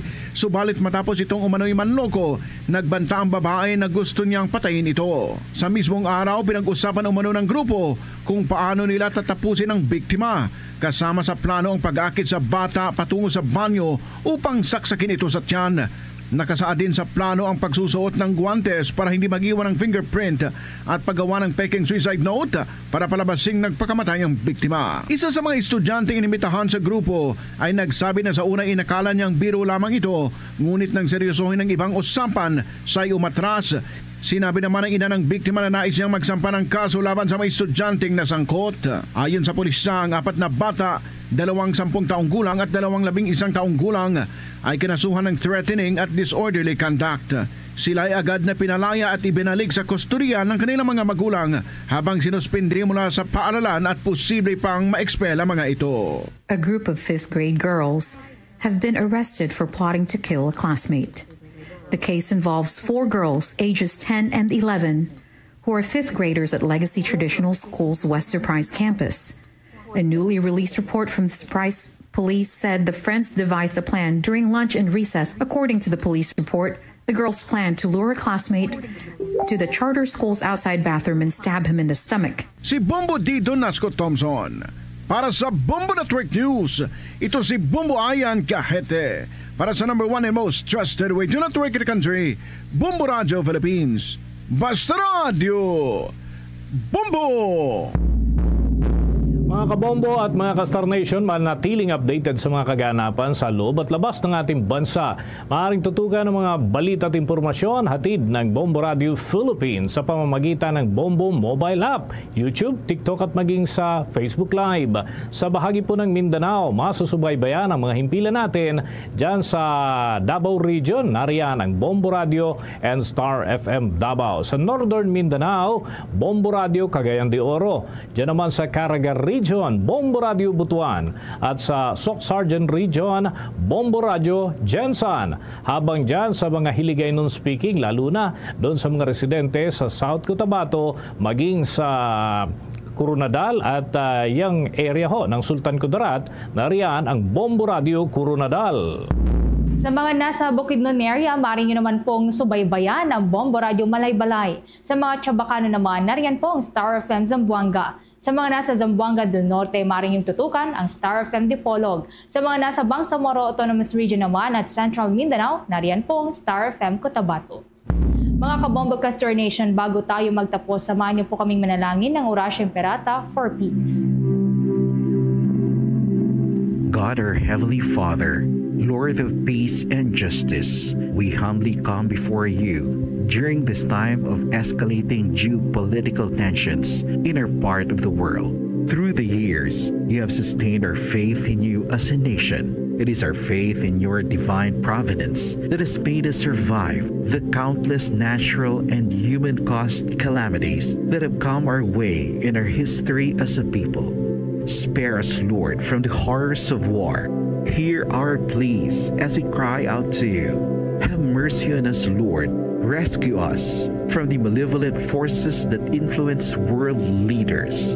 For we believe that our struggle is not against flesh and blood, but against the rulers, against the authorities, against the powers of this dark world, and against the spiritual forces of evil in the heavenly realms. We pray for your leaders entrusted with making crucial decisions for our nation. We place all our hopes in you, seeking your forgiveness and mercy for the times when our fears and suspicions have tainted our perceptions with ethnic biases and prejudices verging on racism. We earnestly pray, Lord, that you Make us instruments of your peace. Where there is hatred, let us bring love. Where there is injury, pardon. Where there is doubt, faith. Where there is despair, hope. Where there is darkness, light. Where there is sadness, joy. Through our Lord Jesus Christ, your Son, who lives and reigns with you in the unity of the Holy Spirit, God, forever and ever. Amen. Our Lady, Queen of Peace, pray for us. Saint Michael the Archangel, Pray for us. Saint Joseph, Pray for us. Saint Francis of Assisi, Pray for us. Saint Lorenzo Ruiz, Pray for us. Saint Pedro Calungsod, Pray for us. Luzon, Visayas at Mindanao, yan ang kalipunan ng ating mga balita para sa pantanghaling edisyon ng Bombo Network News.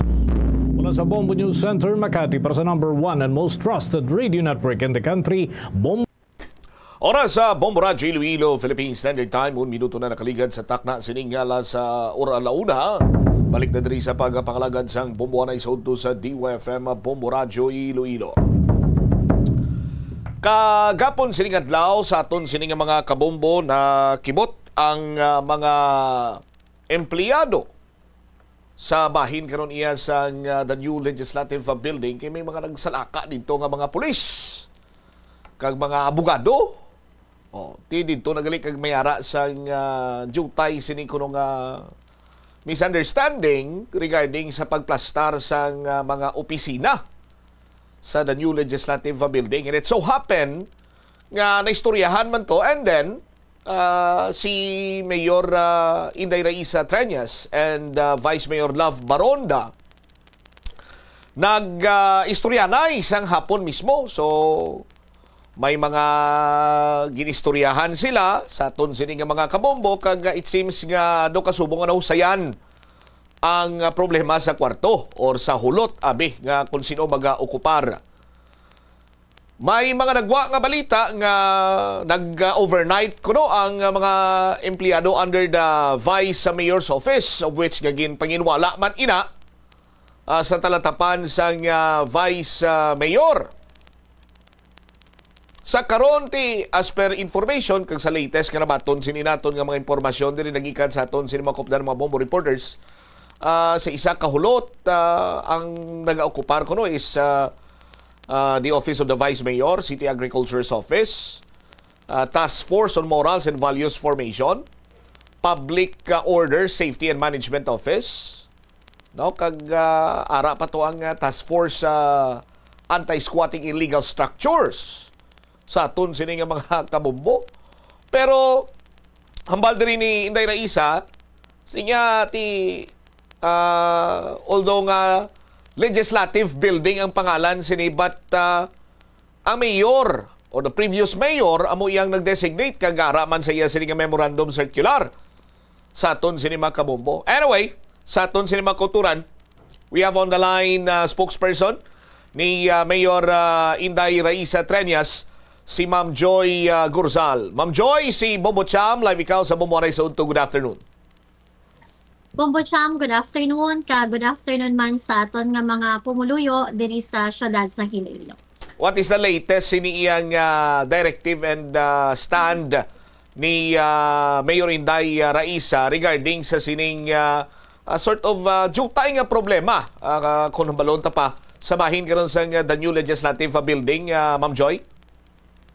Well, as mentioned nato no sa statement nga gin-release naton kainasang aga nga ang naga-sino nga opisina ang na-assign dira based sa memorandum nga ginpagwa sa previous administration ni Mayor Jerry Treñas. Same nga opisina ang maga-occupy sa sinya nga opisina, no? And ang isa sa compromise nga ginalantaw naton kay ang ila tong concern kay ang ilang archive wala sila sambutangan, although nga based sa floor plan, no, ang archive ara sa 6th floor. So ginalantaw nga ang additional archive room pwede naton nga ibutang diri sa old city sa diri sa main building sang City Hall sa 6th floor sa gihapon. Kung amo ning problema nila kay ang information that we have received from Vice Mayor Love kahapon sang nagpadulong siya diri sa opisina ni Mayor Raisa nga butangan to sa archive room. So, pwede ang archive room ginalantaw nga pwede diri ibutang sa may 6th floor sa main building. Kay amo to gani Bombo Cham no kahapon sang nag-istoryahanay sila ni Vice Mayor Love nga the mayor is very willing gid nga magbulig para sa ila sining opisina sa pamaagi sa patas no kag may pagrespeto nga proseso kag mandato sa tagsa ka mga opisina. So, ang post mo, ang Task Force ASIS, ang Task Force on Morals and Values sa formation, ang City Agriculture's Office, magapabilin sa new legislative building.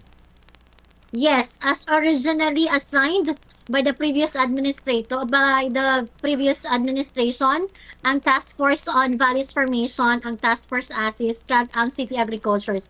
Kabalo ka Bombo Cham ang Task Force on Moral Values Formation under sa kay Mr. Nestor Cano.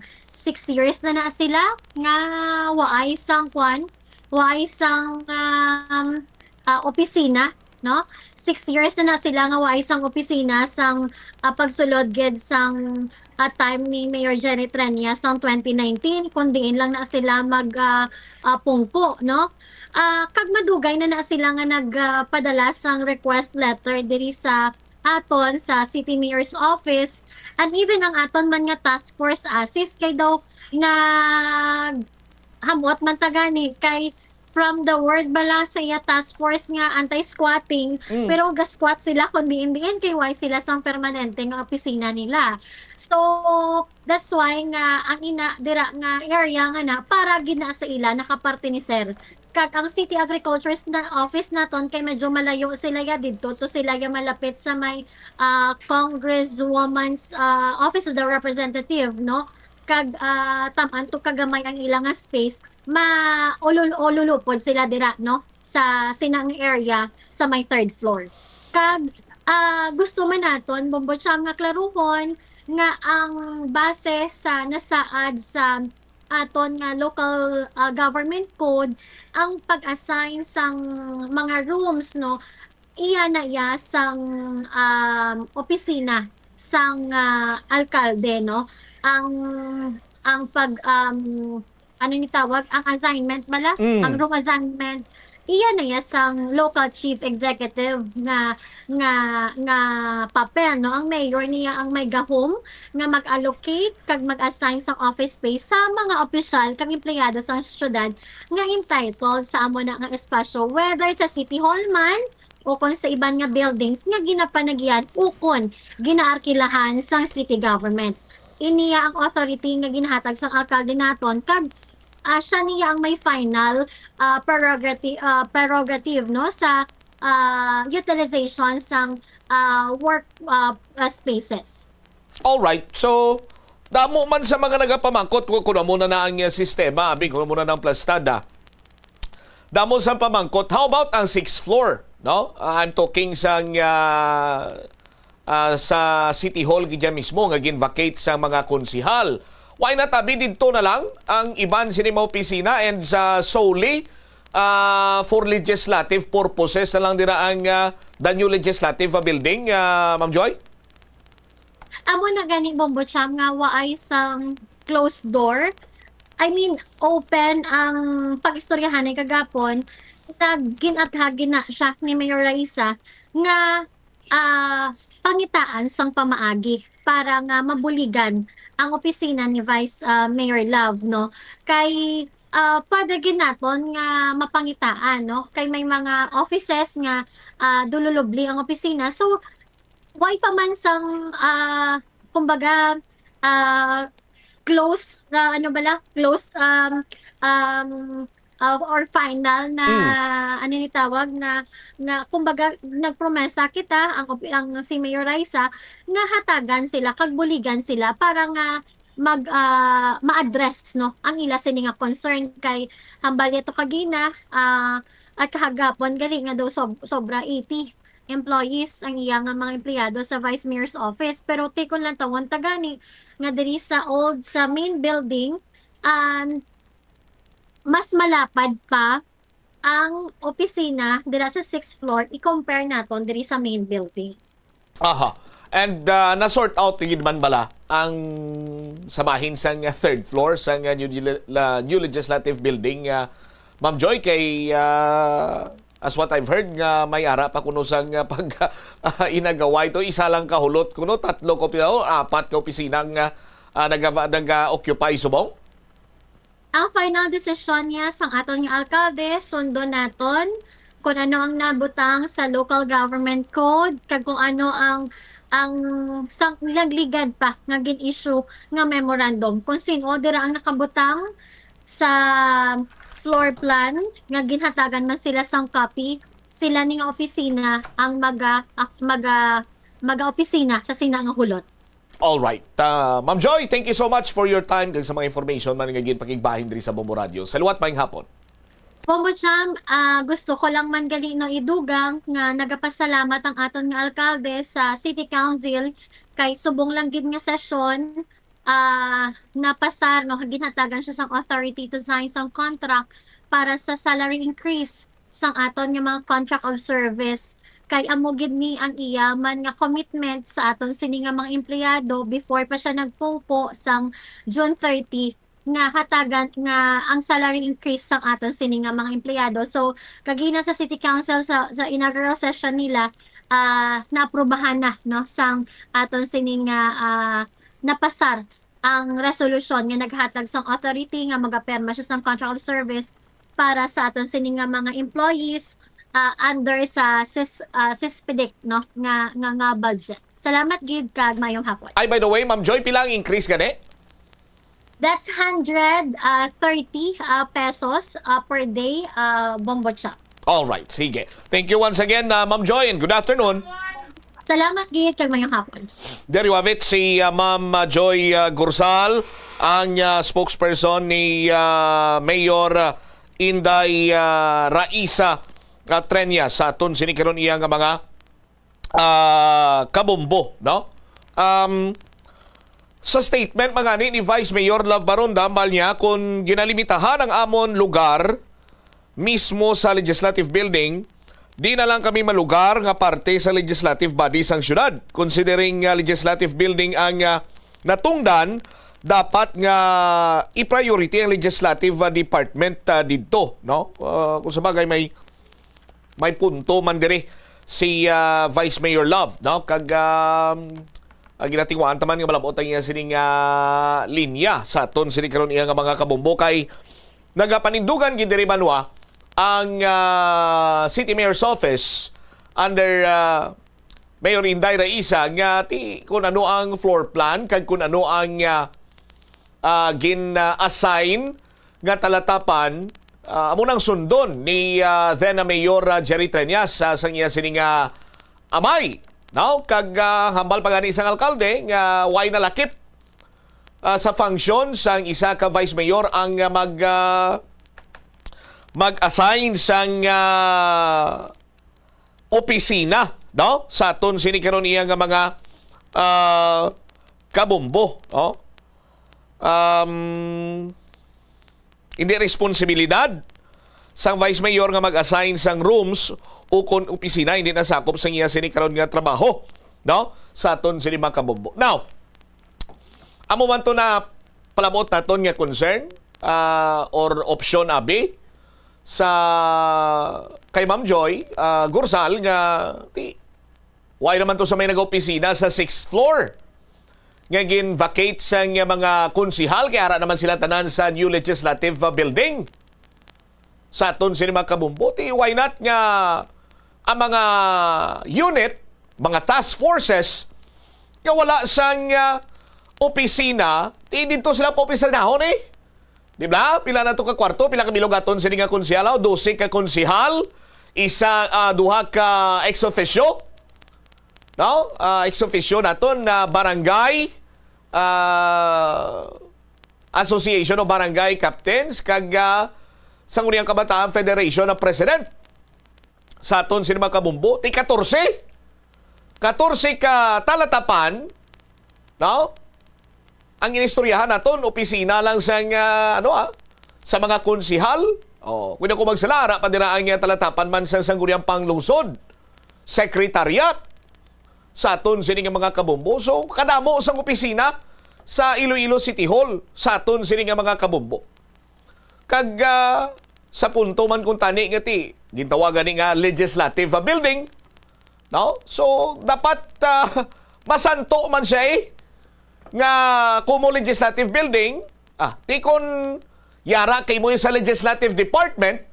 So therefore kamo nga maokupar sinang nasambitan karon iya nga talatapan no? Sa aton sini mga kabumbo. But ang justification naman ni Mayor Inday Raisa is that nga ti sandig sa local government code ko, no, ang mayara sang authority nga mag-assign, mag-designate sang rooms or opisina ang yara sa alkalde.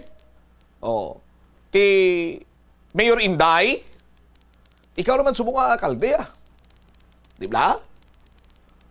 Ti kung nagapasaling ikaw sa kay Vice Mayor Love nga luyag mo magtrabaho po sa iya, no? Mag-jive ang working relationship or mag-work sa aton sini mga kabumbo, matuno, no? Isa lang kalinya, and the line, of course, is public service. So, pwede mo bilang local chief executive subong, ti Mayor Inday Raisa, ma'am, pwede mo na mambal nga, ihatag ta ang kaygayunan sa legislative department. Kaya sa legislative department, Mayor Inday, di ba pulo mandak bilog ang imo sining konsyal? Or 11? No? Imo sining konsyal si City Councilor Shin Marie Mabilog lang nakasulod dira, ti majority kalyado mo man. Di ba? Ti kon sa pila mo ka mga ginpahayag, saging buyan mo nga statement, you're willing to work hand in hand with the Vice Mayor. So, this is one step, no, nga pamatud-an nga indeed luyag mo sang maayo nga working environment and the working relationship with the Vice Mayor. Itugyan na lang daang new legislative building, no, sa legislative department sang syudad sang Iloilo, or legislative branch sang syudad sang Iloilo. Di ba? Total sa 6th floor to, damo man to sang bakante siniya nga talatapan. Di ba? Sa Fort San Pedro ganito ang talatapan to sang Iloilo City District Engineering Office, tigin opisinahan naman to sang kung ako magsalado dito ang Iloilo Traffic and Transportation Management Office or ang POSMO, or whatever, kung sino may ara man to opisina ang City Engineer's Office. We should maximize ang lugar nga kundiin man lang dito pwede in the name of working together for the betterment sa syudad sang Iloilo kag mga pumuluyo sang syudad. Di ba? And I think nga kung iligwaton mo ang nanging desisyon sadto ni former Mayor Jerry Treñas, this is one way of proving to him or proving him nga you are indeed independent. Nga you can make your own decision. Hindi ba? Siguro bilang isa ka maalam nga political leader, I am sure that the former mayor would understand sa imo sini nga mangin lihok sa aton sini nga mga kabumbo. Ting iban sini sa aton sini mga kultura nga mga Bago lang nga nag-urumpisa ila sa mga terminola pa yotron. Oh. No mo sinabla, no? Ako I'm not siding sa alkalde, sa vice mayor, diri ko yas pumuluyo sa syudad sa Iloilo. No? Sa aton sini nga mga kabumbo kag ang labing una nga mapiktuhan kung may ara sang Cold War ito nga abi sang vice mayor and the mayor ti siyempre mga pumuloy sa syudad sa Iloilo hindi ba? Sa aton sini mga kabumbo pero hindi naman guro maglabot sa mo sina nga punto kung sa inyo sini nga pagkatubangay naghambalanay mo lang kamo nga tisigya buligay kita para sa mga pumuloy sa syudad sa Iloilo para nga mapatahom pagid naton ang syudad sa Iloilo. You'll have your own office. Kamo dira dapat kay ginhatagan kamo sang separado niyong opisina ti. High expectations kami sa inyo sini nga mga legislative agenda, legislative works, so on and so forth, no? Para nga mag-independent man sila sa aton sini nga mga kabumbo. Kung kagamay sang kwarto sang City Agriculture's Office, ara sa inalom sang Loan District Office, lapad man to opisina sang iban sini nga mga konsihal, no? Sa aton sini mga kabumbo. Just like sang Task Force on Moral and Values Formation, sa aton sini mga kultural, why man nato sila nga tingob dito sila mga opisina, ti ang mga office works ti ara na but ang naka-assign sa field, sige man yung libot ya. Kag personally, may proof ako kay, siyempre, with due respect sa kay Mr. Nestor Canong, kag siyempre, let's give credit where credit is due. Bisan itong gabi padalaman sa nga mensahe to update sa media, nga nagapang-check sila sa nga mga kutob sa nalakip sa ila sini nga responsibilidad kag katungdanan, no? Ngayara karon sa aton sini nga task force. Ayan mo sinabla? Pila 12, 14 ka talatapan sa 6th floor na bakante. O butang ato na 15. Ang nagakinahanglan malang kagway na sa opisina sa Madugay pila City Agriculturist, Task Force sa Assess, Task Force on Moral and Values Formation. Tatlo lang sa aton sini mga kabumbo. Papili ato sila sa talatapan sa 6th floor, sa opisina sa 6th floor. Paitugyan na lang na sa legislative branch ang syudad sa Iloilo, no? Ang the new legislative building sa aton sini nga mga kasimanwa. Di ka may pa ma-resolve ini sa labing madaling panahon. 23 minutos na nakaligad sa takna sini nga launa. Pagbalik nato na banwa, inaugural session ginpanigayon sa the new legislative building. Si Councilor Rex Arabia ang gintumod as the majority floor leader and assistant majority floor leader naman si Councilor Doron. Istoryanta na, dugang, diri man sa aton sa pagpangalagad matapos ginamang pinaka-importante nga mga panumdom oras. Yari ang mga household level fire safety measures nga dapat tandaan agud makalikaw sa sunog sa balay. Hindi magbutang o kung magtipon sang flammable substance o kung chemical nga makatugas ang sunog sa kusina o kung sa sulod sang balay. Ipalayo man sa mga kabataan ang pospro kag lighters. Patya ang kalayo kag baga matapos ang pagluto sa kusina. Siguraduhon nga wala nagasungaw kag pirmi limpyuhan ang mga kerosene kag gas stoves. Tandaan ang paglikaw sa sunog sa sulod sa balay, responsibilidad sang bilog nga pamilya. Ang kalibutan ginakabugusan sang 71% sang tubig o kun kadagatan. Kag ang kadagatan nagabulig sa pagtugas sang tubig nga aton mainom kag hangin nga aton ginahaklo. Gani aton halungan kag imentenar ang malimpyo nga ginaagyan sang tubig kag mga kadagatan. Sa masunod nga mga pamaagi. Magpartisipar sa mga organisasyon o clean up events. Likawan ang paghaboy sa mga basura kung sa diin lang. Buhinan ang paggamit sa mga single-use plastic. Hindi pag-i-flush o kung ihulog sa mga lababo ang mga basura sa panimalay, kaangay sang plastic straw, auto fluids, kag mga grasa. Kadagatan proteksyonan, kag limpyuhan. Ini nga pahanumdom ang ginadulong sa imo sang the #1 and most trusted radio network in the country, Bombo Radio Philippines. Basta Radio! Bombo!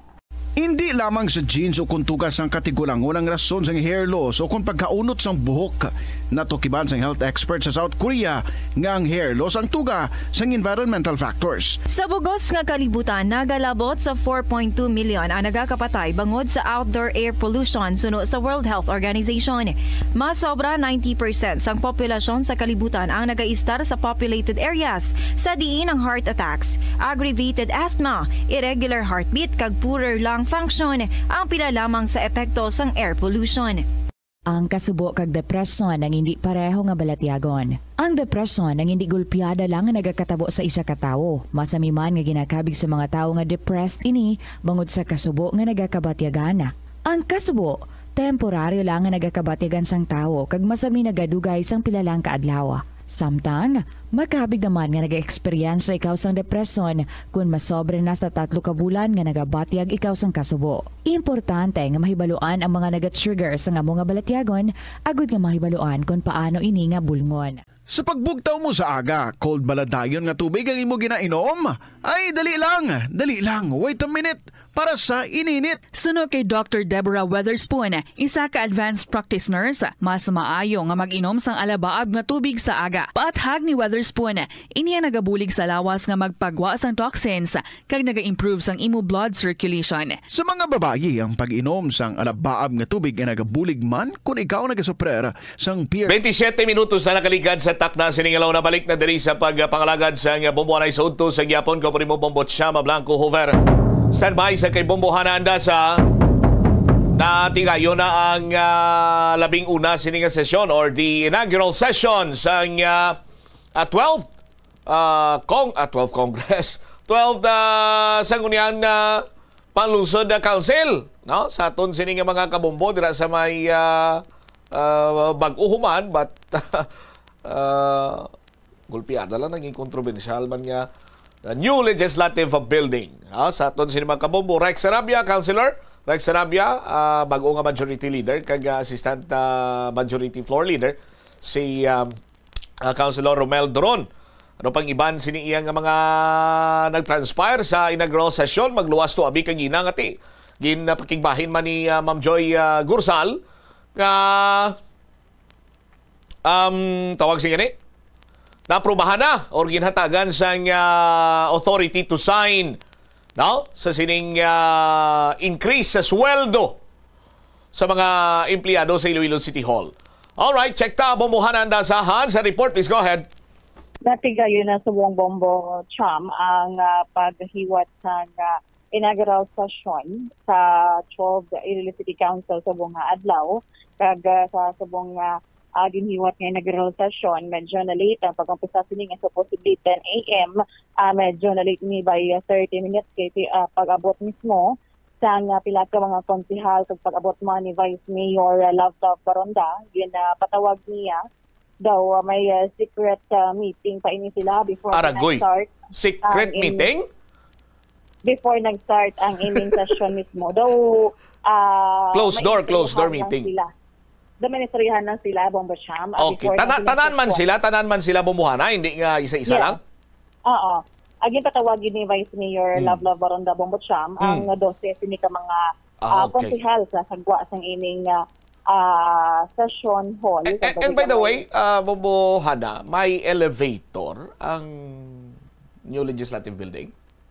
Yes, Bombo Cham, may elevator gid ini kay TA. Abi ko na yung why kay basi mambal pa ko nga basi amo tong nalinaan ko nga nagakalate sila. Amo pero amo na kadlaw kay gidaw. Wala man. May nadumduman ka? Ano?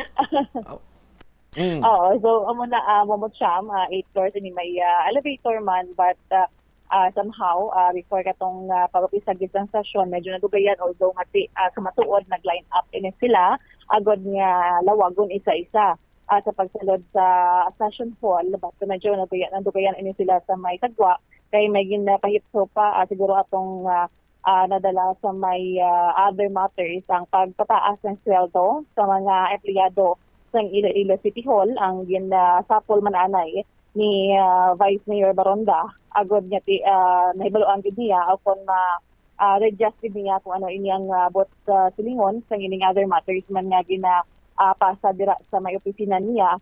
Agod nga mapasarman sa konseho ang pagpataas ng sweldo dira Bombo Cham. So ginasundan sang isa-isa diri sa ginlawag sila ang 12 ka mga konsehal tanan ini sila naka-Filipiniana and nakabarong man.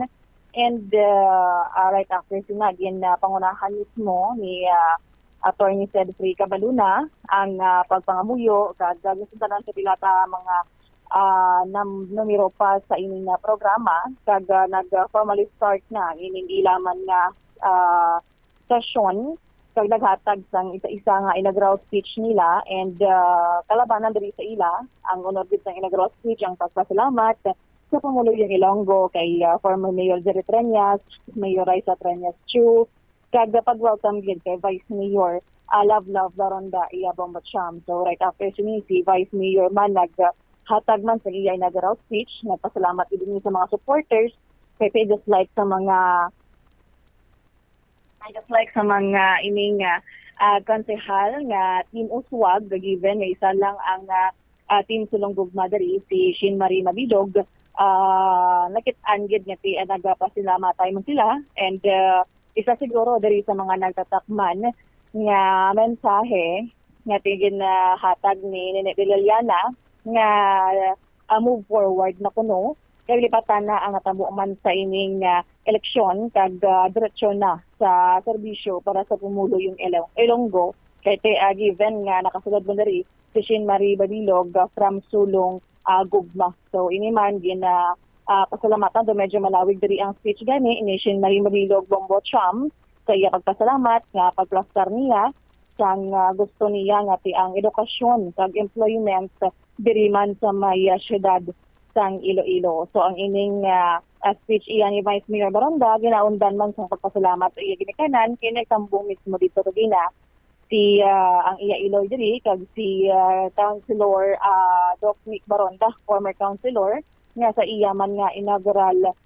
session agud magatag man sang suporta sa iya. So short ang session nila subong nag-start abi mga 10:30 daw mga 11:30 for 1 hour lamang ang ila diri nga session kagina Bombo Cham kasi by the next session pa ang iban diri nga mga matters and iban man nga mga kinahanglanon nga i-discuss nila just like sa mga chairmanship and lapit kagina sa ining inaugural session ang hatag o pagdesignar naman kay Attorney Rex Sarabia bilang majority floor leader and assistant majority floor leader si Attorney Romel Doron. Yari ko batiin naton ang pahayagman kag inaugural speech ni Vice Mayor Love Baronda. Equality and empowerment. I feel more accomplished, but with bigger roles and responsibilities on my shoulder para i-sustain kung ano man ang naumpisahan ko sang nag-counselor ako and sang naging hopeful youth leader.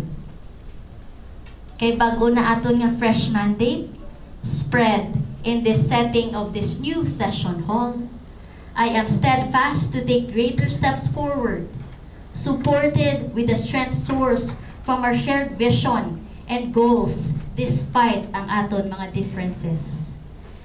With you around, mga city councilors, we vow to work together and strive harder to deliver services fast and accessible to everyone to address the urgent needs of the general welfare.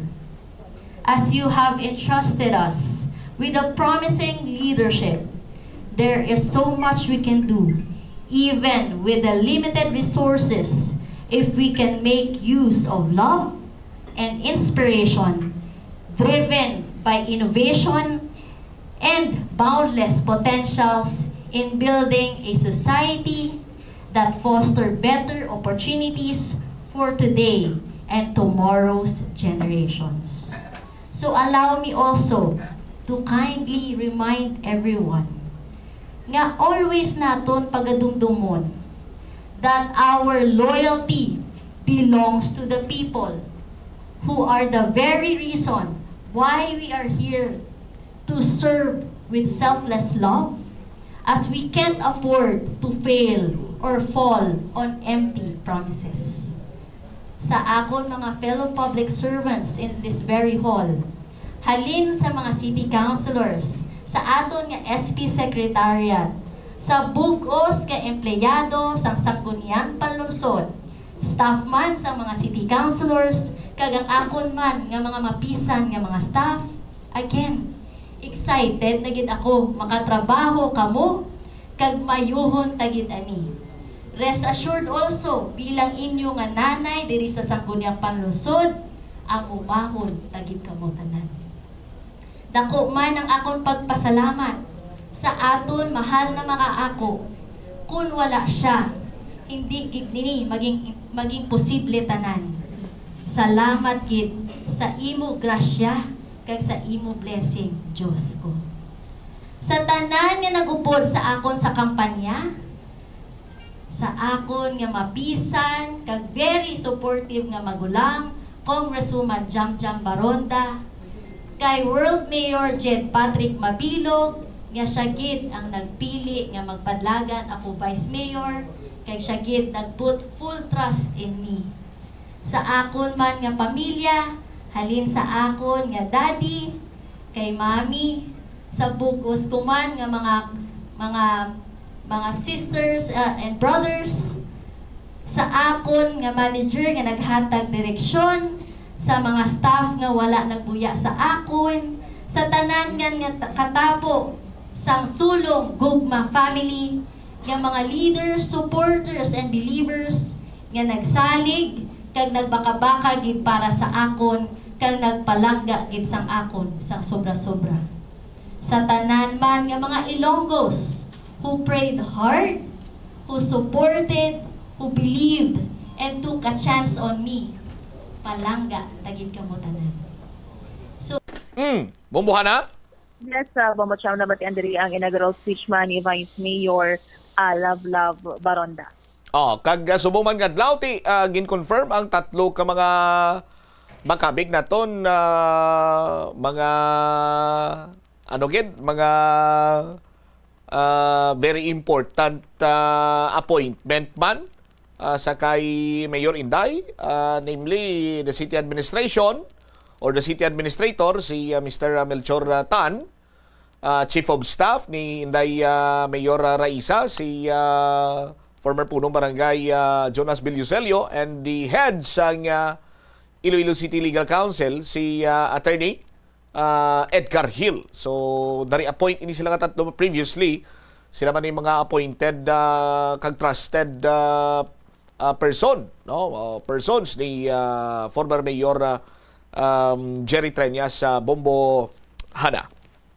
Yes, tama ina Bombo Cham kay right after sang do medyo ulihina ining apartment sa pag-appoint sa ilang tatlo, and right after man si may gamay gid lamang pag salo-salo man ang mga miyembros ng konseho, and after sila naghatag sa liwat sa mensahe press conference mismo si Vice Mayor Love Baronda kaangot sa pagpaathag sang ining pila ka issue nga nag-arise sa hapon nga adlaw kung sa diin man ginakakibot niya ang pagpadala sa isa ka abogado kag pulis sa opisina bangod lamang sa ining opisina sa third floor nga ginaagawan sang apat gid ka mga opisina Bombo Cham, ang opisina sa Task Force Moral and Values Formation, kag Task Force on Anti-Squatting Illegal Structures Unit, City Agriculture's Office, sa staff mismo ni Vice Mayor Love Baronda. So kaginasang aga na abot naman naton diri si Attorney Joseph Arenio sa City Legal Office, kag iya dirigin na pahayag nga kailangan niya nga hibaluan kung ano ba lang rason why set nga nagdululungan ini sila tanan dira kag nagginutok sa amo mga opisina kay wala sang may mag-give up sa ila kumbaga Bombo Cham kay nagmasigtas sa ilang mga lamesa sa sulod sang inang opisina iya Bombo Cham. All right. Inyo si Bombo Hana Mendoza Andasa para sa the number 1 and the most trusted radio network in the country, Bombo Radio Philippines, Basta Radio, Bombo. Salamat gid Bombo Hana Andasa sa imo siniiyang follow-up report. Ngaton lang sini. Ginabiabi naton nga ginabalikid gid sa aton sinimo opisyales sa syudad sa Iloilo ang mga pumuloy usang syudad kag sandig sa ila sini iyama statement amo kuno ning ila sini nga priority.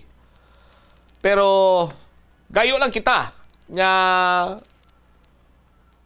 hindi kamutan ni malipat sa inyo sini nga mga ginapangbuyan nga mga statement, mga commitment ninyo with regards sa public service. And ini makuluyag nga daw halos kada permi kapital ang ginahimo tani bangod sa mga pumuloy sa syudad sa Iloilo, so on and so forth. Pero in the long run mathag ba lang self-serving mga mugulig yapon? Kag inyo ba lang sining mga political interest, and even personal interest ang mga pangibabaw. So kami pa nga panindugan nyo ang inyo siniyang mga ginpang hambal, promisa, commitment nga pure public service. Mientras tanto ngayara kamusa tagsa ninyo ka posisyon. Pagbalik nato na banwa 58% nga increase ang kaso sang dengue na record diri sa probinsya sa Iloilo. And later on sa aton sininga police reports, miyembro sa LGBTQ dakop sa bypass operation mas sobra or malapit nga sa milyon na kuha sininga balor sa illegal nga droga sa may banwa sang or probinsya sa Antique. Ginatos man to ka mga estudyante ginapatihan nga biktima sa food poisoning. Balikan naman dalakuan ang mga balita pagkatapos kilamang sa pila ka-importante nga mga panumdum. Hindi ako Kada 39 segundo, may isa ka tawo nga nagakabiktima bangod sa paggamit sang computer. 8 ka milyon sa kada tuig ang ginaatake sang hacker. Farmers Bazaar, your traditional public market with the touch of Plazuela Dos, ang isa ka lugar nga gintukod sa tion kag sa kasagsagan sa COVID-19 pandemic nga may tinutuyo nga maghatag sa imo sang safe marketing experience. Subong nga ang COVID-19 hindi nagidman dako nga pamahog kag nagapakadto na kita sa next normal. Rest assured nga ang Farmers Bazaar will further evolve agud yung magpadayon sa paghatag sa inyo sing satisfying marketing experience. The Farmers Bazaar. Sa lower level, tara na pahamtang ang fish, poultry, kag meat section para naman sa inyo mga kinahanglanon nga prutas, utan kag iban pa, magbisita sa upper level, pinaagi sa paggamit sa hagdanan o kon sa pagkadto direkta sa parking lot. The Farmers Bazaar, your traditional public market with the touch of Plazuela Dos. Ano bala ang dapat tandaan sa tion nga magbiyahe agud mangin hassle-free ang bakasyon? Yari ang pila ka mga tips. Una, i-check ang health kag travel alert sa napili nga mga lugar. Ikaduwa, magpili isang safe nga accommodation. Mag-research ka magbasa sa mga reviews sa napili nga lugar antes mag-book. Ikatatlo, siguraduho na nga may nagagana nga mobile phone. Ang tanan nga mga upod agud mangin mahapos ang komunikasyon sa tion nga madula o kung kinahanglan nga magbulagay sa dalan. Be prepared in case of emergencies. Siguraduho na nga may backup nga emergency plan nga may medical reimbursement sa tion nga may maospital bangod sa aksidente. Ining Plazuela de Iloilo Billboard of Activities for June 29 to July 5, 2025. Ang Hulyo 4 among first Friday of the month. Ang 3 sa 12 ka mga promesa ni Jesus nga ginhambal pinaagi kay Sister Margaret Mary Alacoc para sa tanan nga mga devotees sang Sacred Heart of Jesus. I will bless the homes in which the image of my Sacred Heart shall be exposed and honored. I will give the priest the power to touch the most hardened hearts. Those who propagate this devotion shall have their names written in my heart, and it shall never be erased. In line with this, ginaagdang tanan nga mag-attend sa First Friday Mass to honor the Sacred Heart of Jesus sa El Puente or the Bridge sa Hulyo 4, 2025. Mag-uumpisa alas 5:30 sa hapon. Ang Valhalla Band ang liwat nga magabalik para sa 2 oras kag 30 minutos nga great musical show sa sining Hulyo 5, Sabado, sa concert at the Plaza. Kicking off alas 6 ng gabi.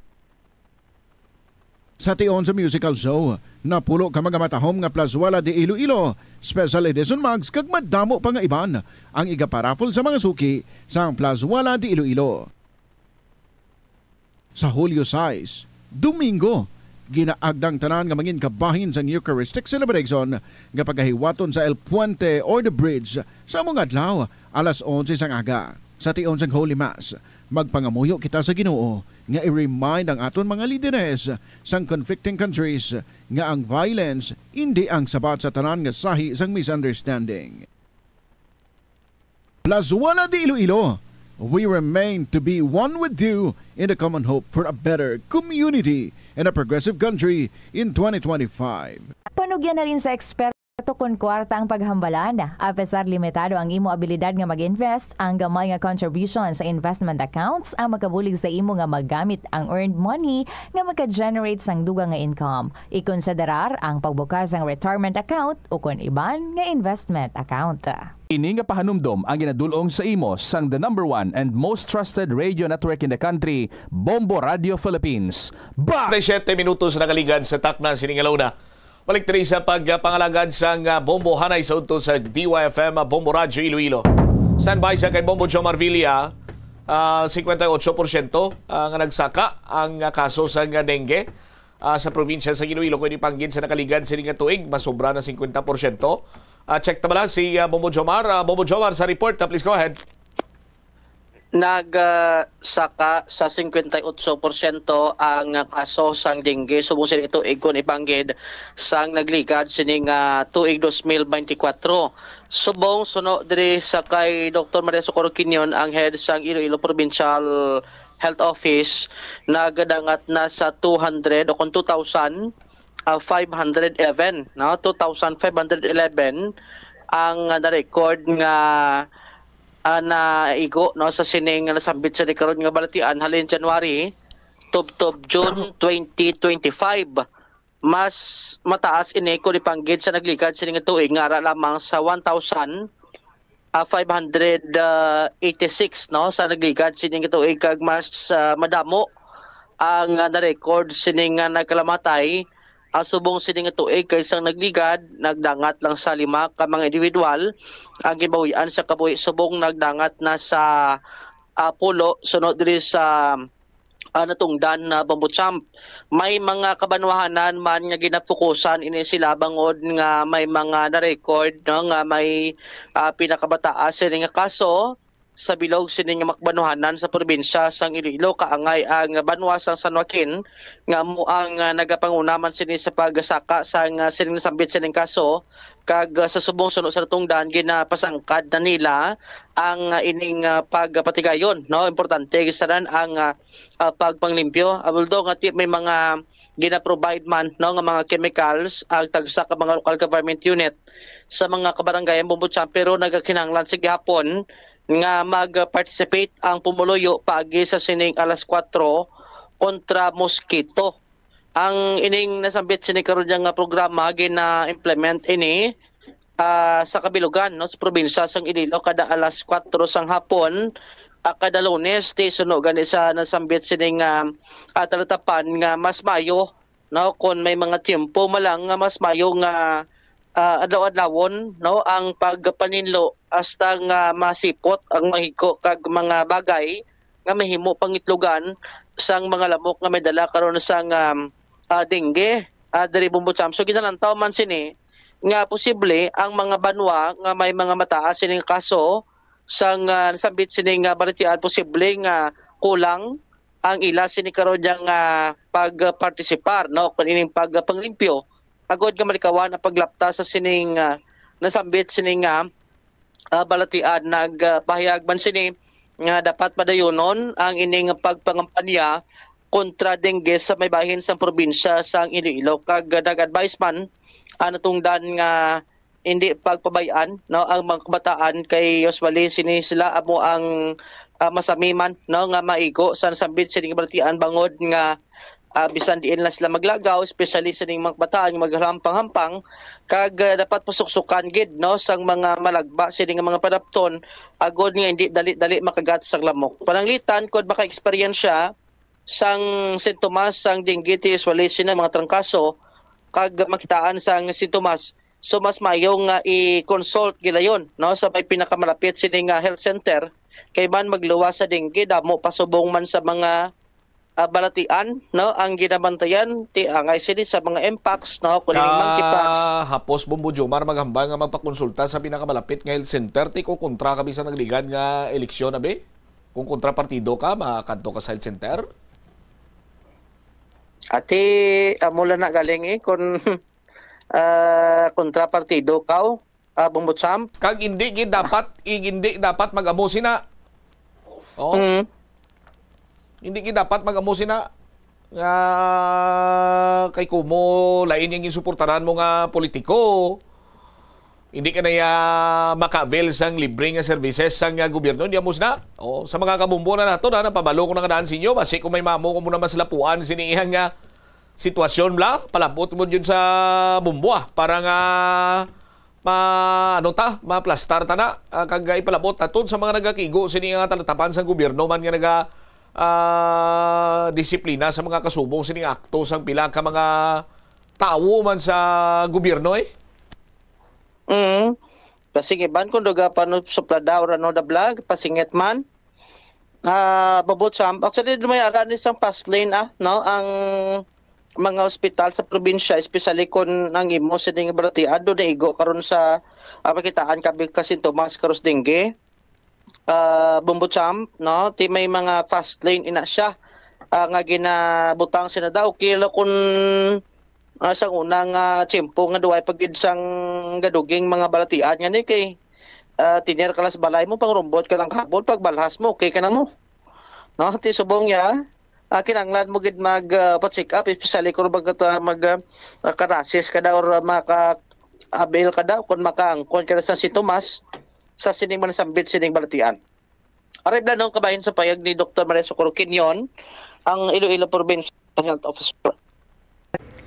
Cases ng dengue sa probinsya sang Iloilo padayon sa pagsaka. Naglabot na sa 2,511. Ang data naton halin sa January 1 up to June 28, 2025. And nakita naton nga may pagsaka sini by 58% compared sa previous year which is 2024. Kaysa to may ara lang kita total of 1,586 with 5 deaths.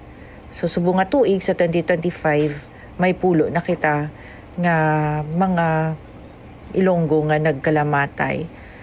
Of the municipalities nga may pinakataas nga kaso amo ang San Joaquin, followed by Uton, Dumangas, Leon, Cabatuan, Putotan, Lambunaw, Haniway, Kalinog, Pavia.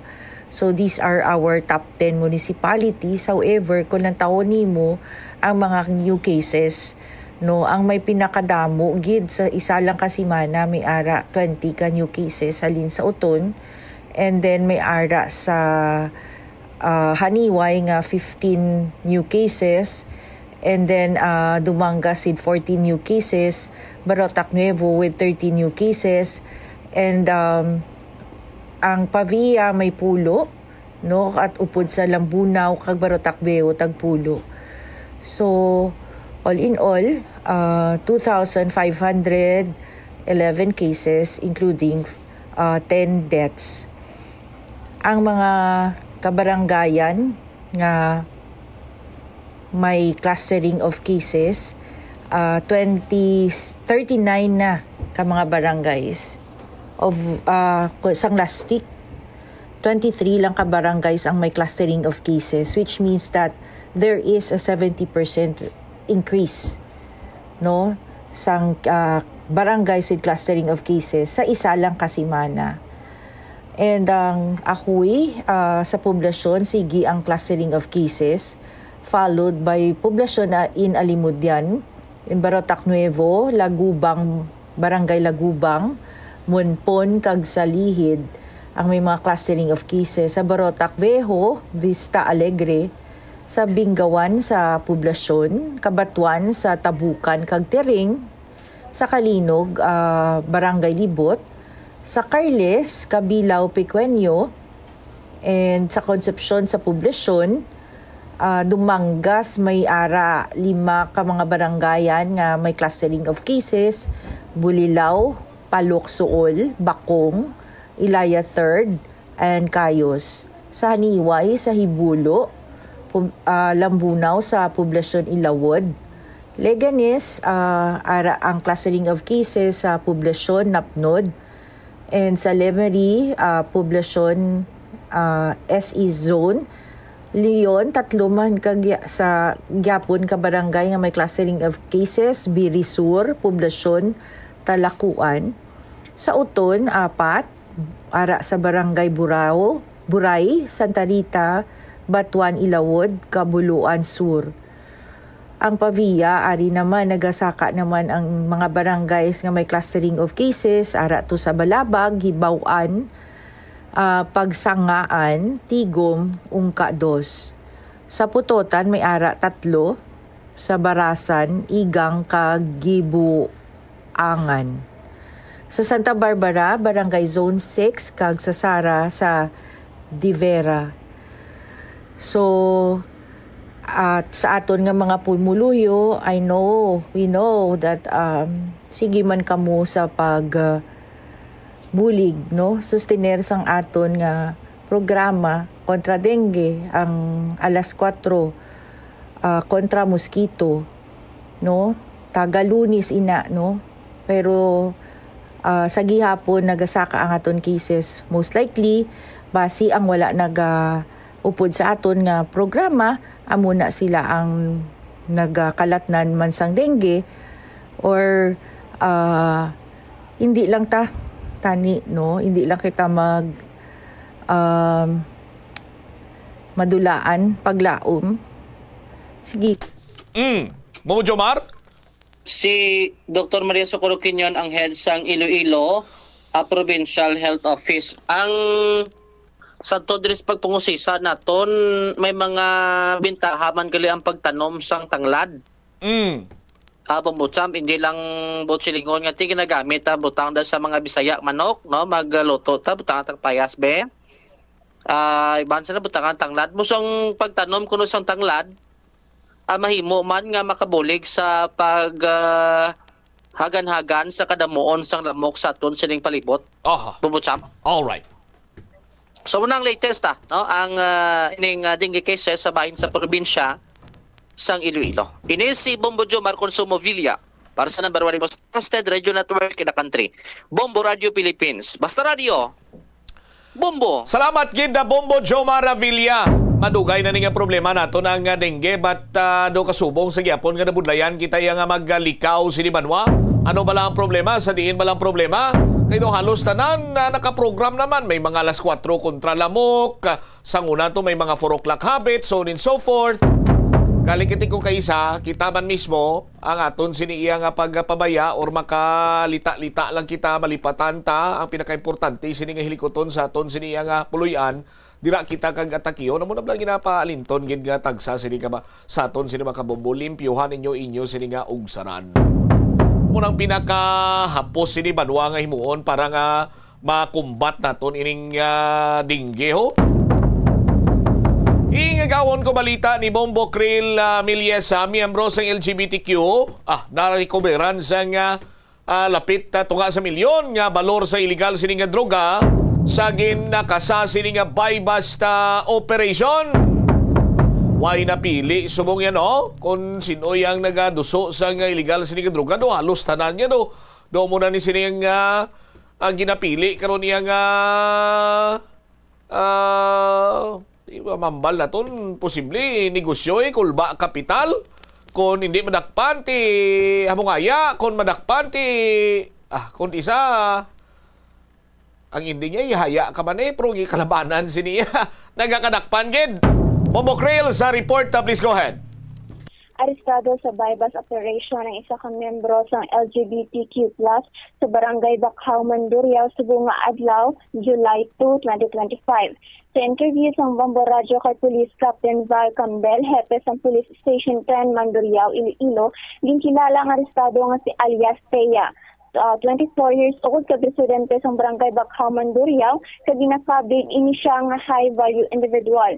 Nakuha sa iya ang 4 ka heat-sealed na transparent plastic sachet nga may sulod na ginapatihan nga shabu.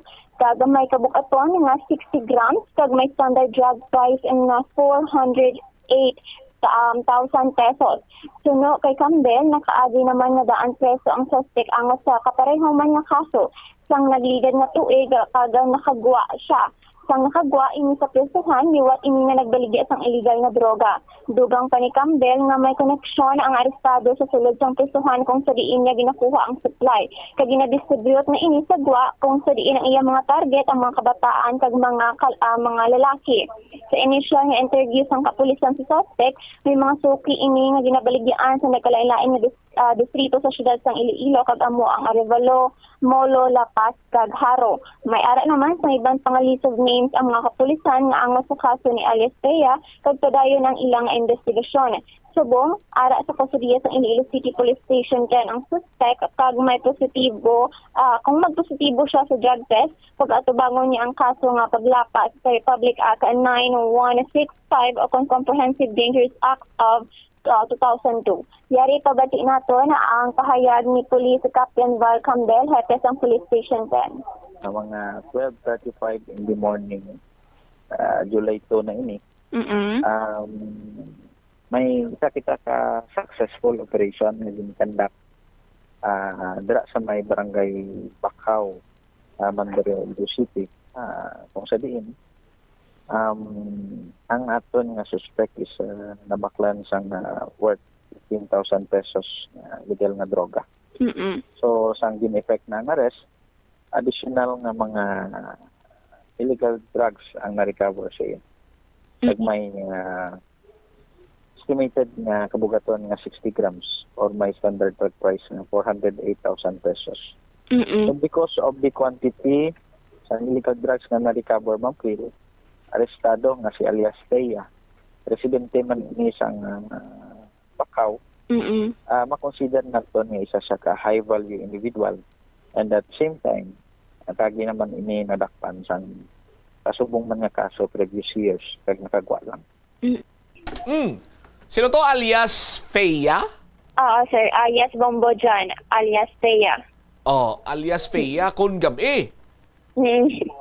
Kon adlaw ti basi kon pero nga lapit-lapit sa panganga Feyman. Fey GB, no? Pwede. Sige pagbalikin ko si Bombo GB nakita ko ti mga ko alias Fey kon lalaki Fey GB. Anyway, thank you again, Bombo Krill. Ini si Bombo Krill Panisales Naliasa para sa the #1 and the most trusted radio network in the country, Bombo Radio Philippines, basta Radio Bombo.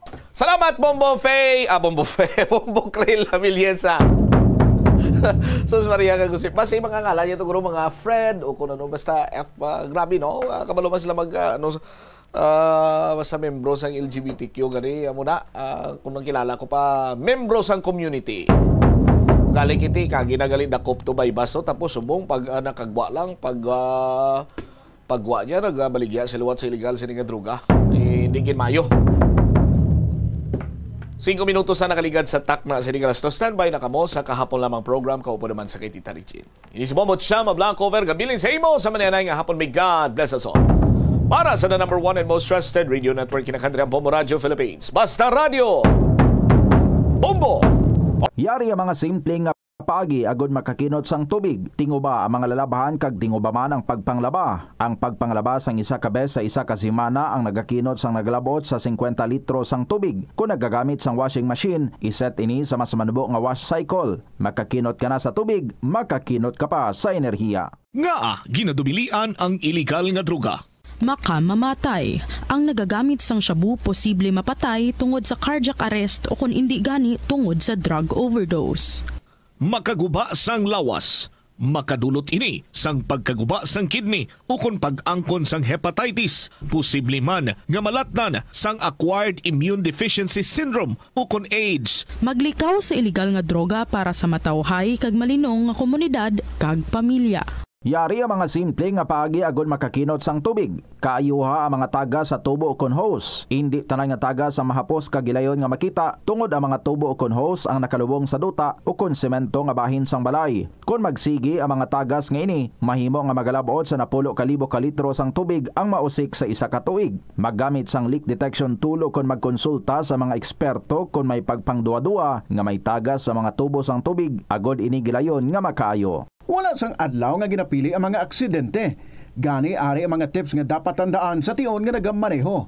Una, regular nga i-check ang kondisyon sa salakyan, lakip diri ang tire pressure, bastante nga oil kag brake fluid, kag ang side mirror ang dapat nga yara sa insakto nga anggulo. Siguraduhon nga hugot pa ang mga breakers kag matinlo ang air filter. Ikaduha, mag-seatbelt apisar malapit lang ang kaduan. Ikatatlo, mag-signal sa tion nga nagaliko. I-on ang signal light kung ikaw ang yara sa ginabanta 300 katapaka halin sa imo likuan. Ini nga pahanumdom ang ginadulong sa imo sang the #1 and most trusted radio network in the country, Bombo Radio Philippines. Basta Radio Bombo! Yari ang mga simple nga paagi agod makakinot sang tubig. Hindi mag-shower o kon maligo sang malawig. Sa sulod sang panimalay, kalabanan sang tubig ang ginausar sa pagpaligo. Nagalabot sa 24% sang tubig sa panimalay ang natigana sa pagpaligo sa mga miyembro sini. Ang pagpanubo sang tiyempo sa pagpaligo sang 2 ka minutos ang makabuhin sang 30% sang ginakonsumo nga tubig. Maggamit sang shower timer o kon mag-set sang alarm sa imo cellphone kag i-limit lamang sa 4 ka minuto ang pagpaligo. Kung nagagamit sang shower kag nagahulat pa sa pag-init sang tubig, saluda sang balde ang nagailig nga mabugnaw nga tubig kay sarang paining nga magamit. Paano ipabilin nga matinlo ang ginakaon nga mga prutas kag utan? Dapat nga regular ang paghugas ng kamot nga may habon sa sulod sang 20 segundos bag-o kag pagkatapos mag-uyat sang anuman nga butang.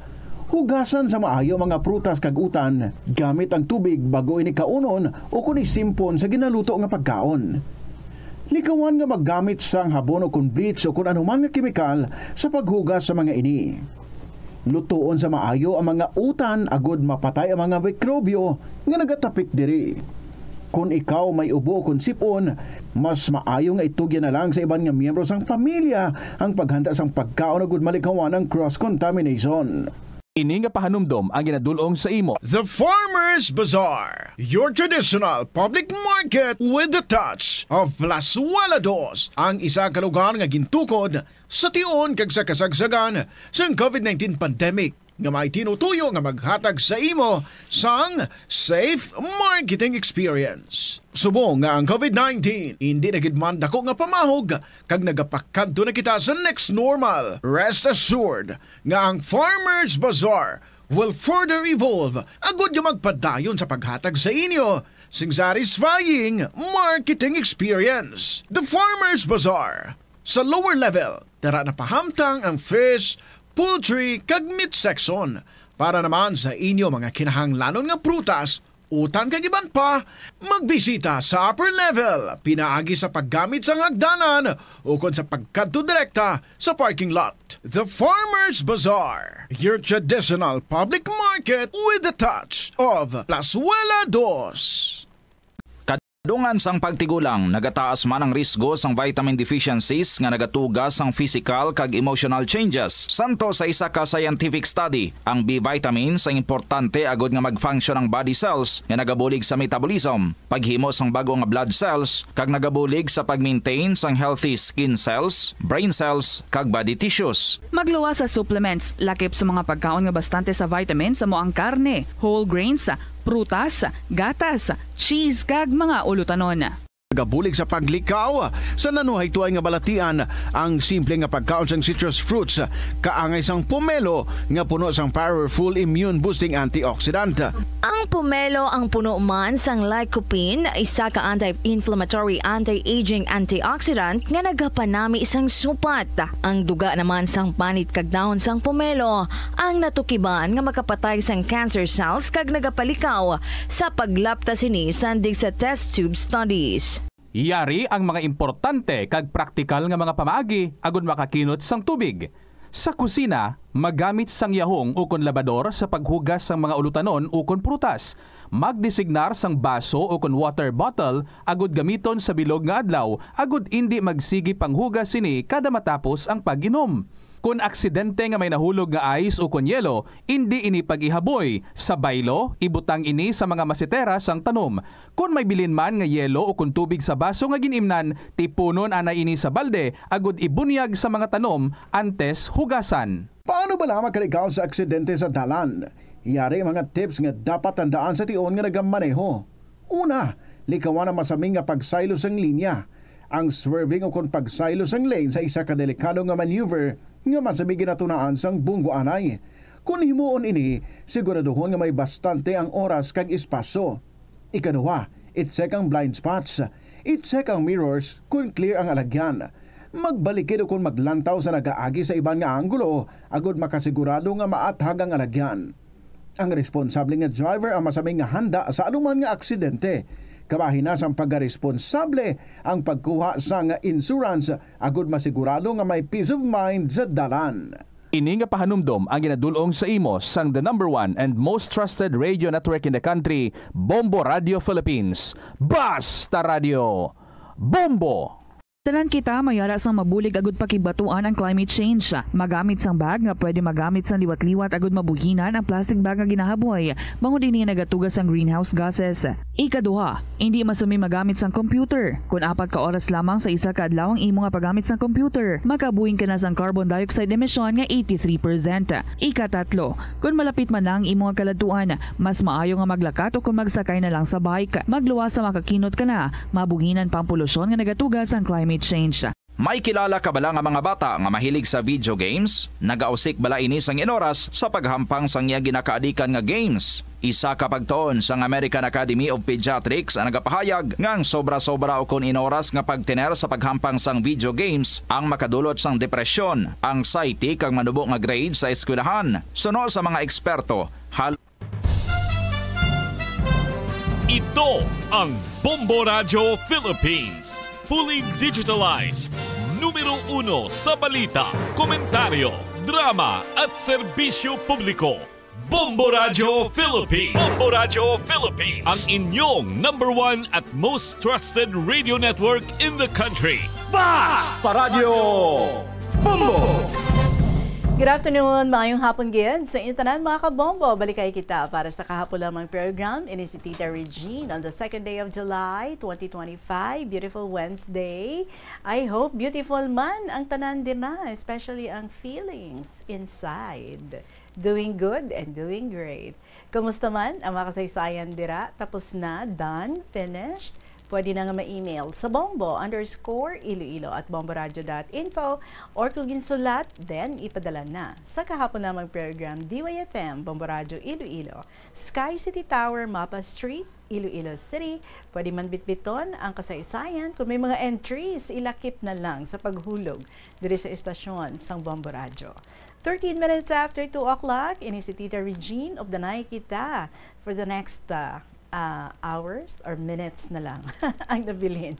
For the next 45 minutes sa aton nga pag-share, pagdulong sa inyo sa mga kasaysayan, ginpalabot diri sa kahapon lamang program. So here's our song for you sa siring hapon from Francis Lazatin, Kung Gusto Mo Ako. Mayong hapon, welcome sa KLP.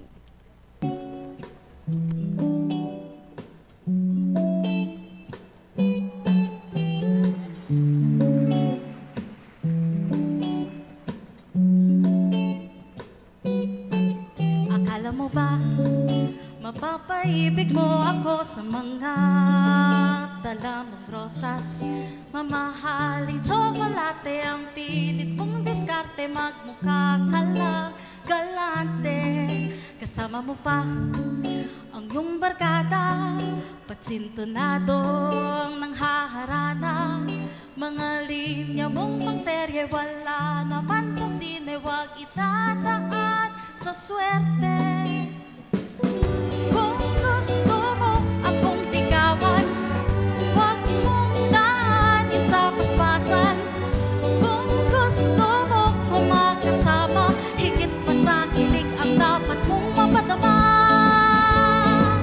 Puso ko'y mapipitas mo lamang, yung mapapawasan ang iyong pagmamayabang. Nais ko ay masipag, sana'y maruga, yaman mo naman ay di ko kailangan.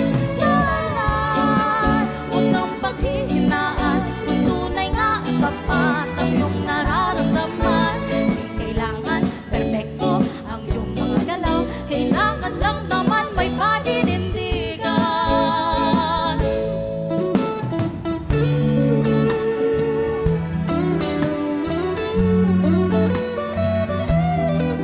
Alam mo na ba kung paano mo sa akin papadama ang iyong paghanga?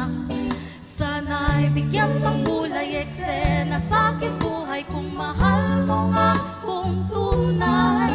Ang mahalaga ay sana di pa rin magbagong maganda mong katangian. Ang pag-alay mo ng oras, sagang di kumukupas at ngiting nakakalunas. Kung gusto mo akong ligawan, wag mong daanin sa paspasan. Kung gusto mo kung makasama, higit pa sa kilig ang dapat mong mapadama. Puso ko'y mapipitas mo lamang, kung iyong mapapawasan ang iyong pagmamayabang. Nais ko ay masipag, sana'y maluga, yaman mo naman ay di ko kailangan. Sana'y huwag kang panghihinaan, kung tunay nga at tapat ang iyong nararamdaman. Di kailangan perpekto ang iyong mga galaw, kailangan lang naman may paninindigan. Di mo alam na darama ko tuwing ay naglalangas ng loob mo, nakikita ko. Baka tuluyan na akong mahulog sa iyo. Puso ko'y mapipitas mo lamang, kung iyong mapapawasan ang iyong pagmamayabang. Sana'y huwag kang panghihinaan, kung tunay nga at tapat ang iyong nararamdaman. Puso ko'y mapipitas mo lamang, kung iyong mapapawasan ang iyong pagmamayabang. Sana'y huwag kang panghihinaan, kung tunay nga at tapat ang iyong nararamdaman. Puso ko'y mapipitas mo lamang, kung iyong mapapawasan ang iyong pagmamayabang. Nais ko ay masipag, sana'y maruga, yaman mo naman ay di ko kailangan. Sana'y huwag kang panghihinaan, kung tunay nga at tapat ang iyong nararamdaman. Di kailangan sumuko, may pag-asa ka naman, kung tunay nga naman na gusto mo ako.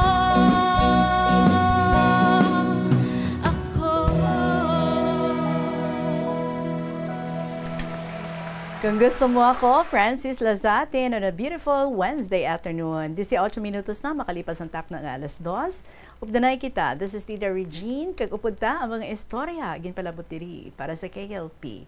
Aring unang sulat from Deo Sangputotan. My dearest, Tita Regine.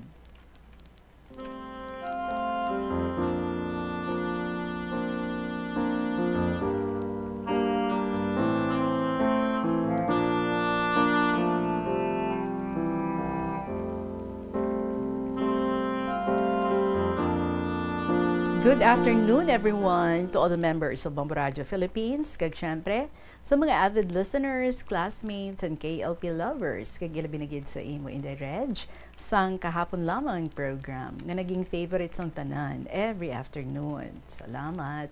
Inday, ari naman ako para mag-share sang akong kasaysayan. Nga kon madumduman ko gani, nagayuhom ako nga nagaisahanon. Ano abi, kay pertegid kami kalagawan. Basta may mabalitaan kami nga lugar kag manami, sus, nagahinugyaw sang kasadya ang amon nga grupo.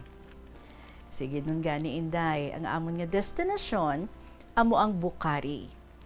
Nag-decide kami nga schedule sa Holy Thursday, kay wala kami tanan sang duty. Abaw, excited ang grupo. Bale, 12 kami tanan. Nag-rent lang sang jeep. Kag napagkasunduan sang tanan, nga exactly 6 in the morning, malakat dun kami para hindi mainit mag-travel. Waay kami sang dala nga pagkaon, maliban sa tinanok nga saging kag itlog. Kay abi namon, may karinderya man o kung kalanaan sa tabi-tabi lang, kay strike anywhere man tanan. Basta gutom, banat lang sang kaon.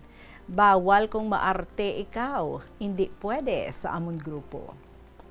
Nakalabot kami sa Bukhari, mga 10 a.m. kay nagapanghapit-hapit pa para nga mag-picture taking, basta manami ang view.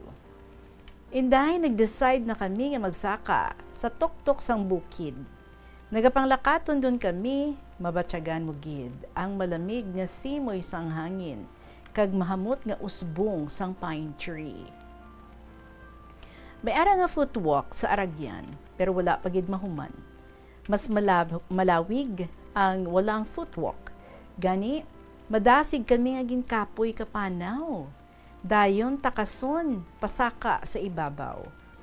Abaw Inday, waay pagani kalabot sa tunga-tunga ang amon ginpanaw. Sus, nag-collapse ang isa ka upod namon. Tagon talang kay Neni. Te, nagpahuway anay kami. Sang mahimasmasa na si Neni, nagpadayon kami sa panglakaton. Sus, waay pa kami kalabot sa tuktok sang bukid. Nag-collapse duman sila ni. Ginpapungko lang namon, tapos nagpadayon ng iban pasaka sa bukid. Kay may nagpabilin man nga upod namon, kay indi doon ta nakaagwanta, kapoy magpanaw. Sa makaabot na kami nga 12 sa tuktok sang bukid, baw, iyawan kami sa picture taking. Sang makabatsyag sang gutom, nag-decide duman kami nga manaog para magpangita sang makaunan for lunch. Madasig kami nagpanaw kay ti panaog na ang alagyan o kung nagapadulhog dun kami sa hagdan nga footwalk kung baga, ti patag na nga dalan. Abaw Inday, nakibutakan. May naglagapak sa akon na likod. Sus, ilam, pagbalikid ko, si Jen, nagahaplak sa lupa, ana nga posisyon, doon nagalangoy sa tubig. Ginbuligan ko tana, uyatan ng alima niya para makatindog. Hambal ko tana ay, ano imo gindakop? Pantat? Huwag man sa tubig. Ahoy, napilas gidang niya tuhod, kay nag-igo sa bato. Pag-abot sa idalom, wala sang open nga karinderya. Te, gutom na ang tanan.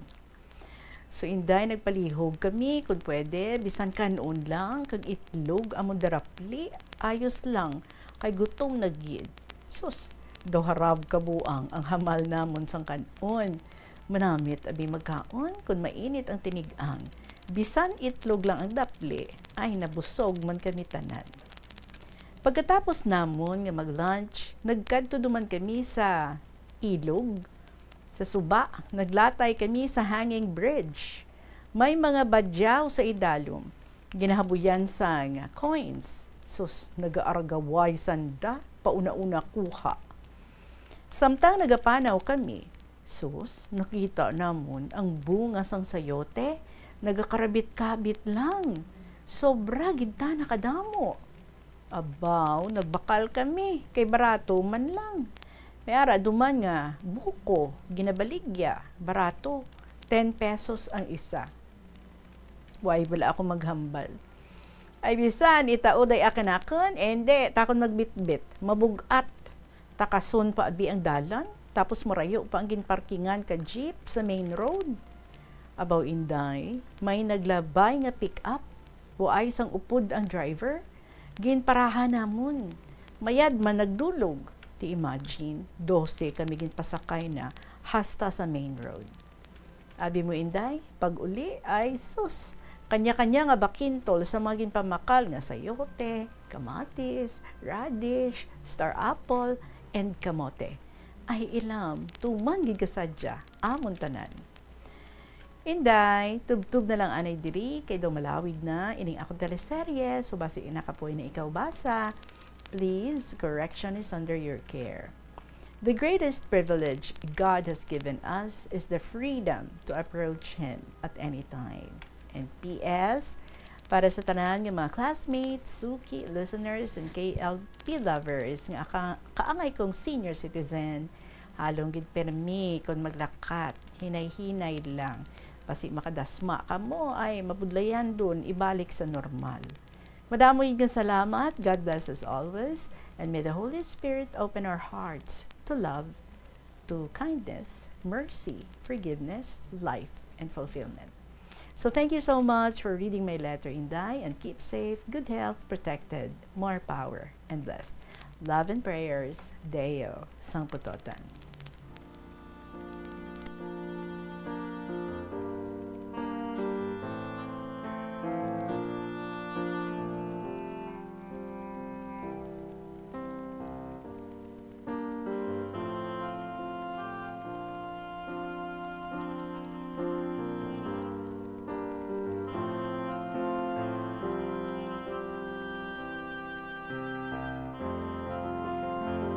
Kasadya gali sa inyo, no? Sadya gid man niya ang maglagaw, sadya ang mga adventures, especially kung may mga upod kag grupo nga kung diin maghinagaday the same people no. Iti komportable na gid kamo, mga close friends kag kasadya lang gid. It's not for the heart fainted, kumbaga no, ang talakladon dira sa may Bukari. Siguro ang inyo nga na paglakat long time ago pa no, because kung sa Subong siguro mas mapos na ang saka dito kay ti may railings na, tapos daw may footwalk nga daw steps na gid no ang ilang ginobra, so mas mahapos para sa mga nagabisita dito nga makasaka. But anyway, may mga nagakalalipong, may mga nagakaladaswa, amo gina no, amo na ang mas nagahatag kolor sa adventure. Anyway, kung diin pagid ka mo makakadto next, of course, ang paghalong-halong lang gid. Especially kung seniors na, ay nako, budlay bala sa mga dagpa, mga dasma, mga tipalo, so halong gid kita. Salamat gid, Deo Sangputotan. 27 minutes after 2 o'clock, magapanumbalik ang KLP pagkatapos lang sa pila ka mga importante ng mga pahibalo.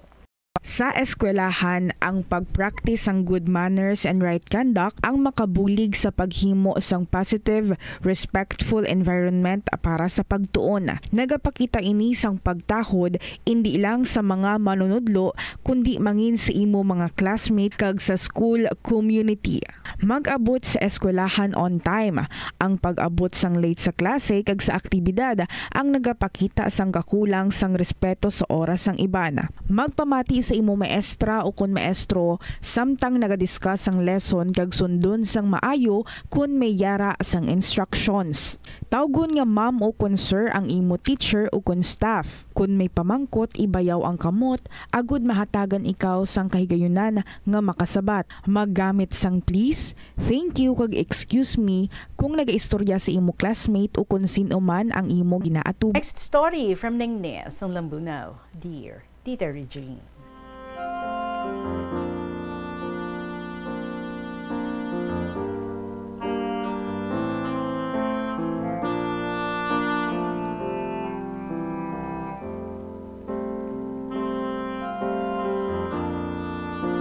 Good afternoon to you and to all members of the station, to all my classmates, Lola Amparing, Lolo Dencio, Lolo Abraham, student mom of Lambunaw, Nanay Flor of Santa Barbara, and to all, good day. Another story. 11 kami nga mag-utod, kag ako gid ang ika-11. 3 kami nga mga babae, kag 8 ang lalaki. 6 kami nga nakatapos, ang iba nagaobra sa amon uma. Pagkaedad ko, sang 24, nagpamana ako. Kagang akon bana, 26 edad na.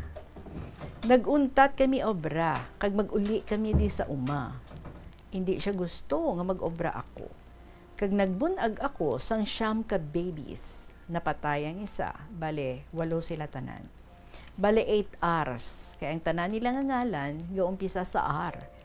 Hindi ko lang pag-isulat, base may nagapamati. Kag makilala na nga akon kasaysayan. Kalain tita, kung pigado ka, kaya hindi kanila mabuta sa panulok sa mga tao. Bisan mga utod ko, kalain kapag tratar nila kanamon. Pigado, kag gina-underestimate kami, nga ano kuno ipakaon, kag pagpa-eskwela namon. Sa tulad, mayad na ang tanan, nga naga-underestimate sa amon. Kay tanan nakatapos, kag may mga obra. Isa ka maestra, 3 nurses, 3 seamen, kag isa ka electrical engineer. Sa tuod lang, kung Domingo, hindi ako kasimba permi, kay budlay may mga bata, kag malayo sa banwa. Tulad, medyo malapit na ang simbahan, may simbahan na diri sa uma. Domingo sang aga, gapangapilang bana ko, kag mangita, hululaman kwarta para tuition kag allowance ka mga college students namon sadto. Abi mo tita, pangamuyo lang obra ko sa kaluoy, pag-uli, solbar problema. Pagdalag ko nila, mansig tol-tol na lang sa simbahan, intsak to gid man, nga ang pangamuyo makabuligid. Duha na gid kami sang bana ko ang gasimba, kag magpasalamat sang tanan nga grasya nga amo nabaton kag pagabatunon. Ugaling ginbayaan na kami. April 18, 2018. Waay na ayawan enjoy ka mga sweldo kakabataan na. Sa tulad, bisan gina-wheelchair ako, full support ako sang kabataan. Sunod naman tita, regards to you and the whole family, mga classmates ko, God bless us all, bye-bye, and see you sa next episode. Lovingly, Ningne, sa Lambunaw.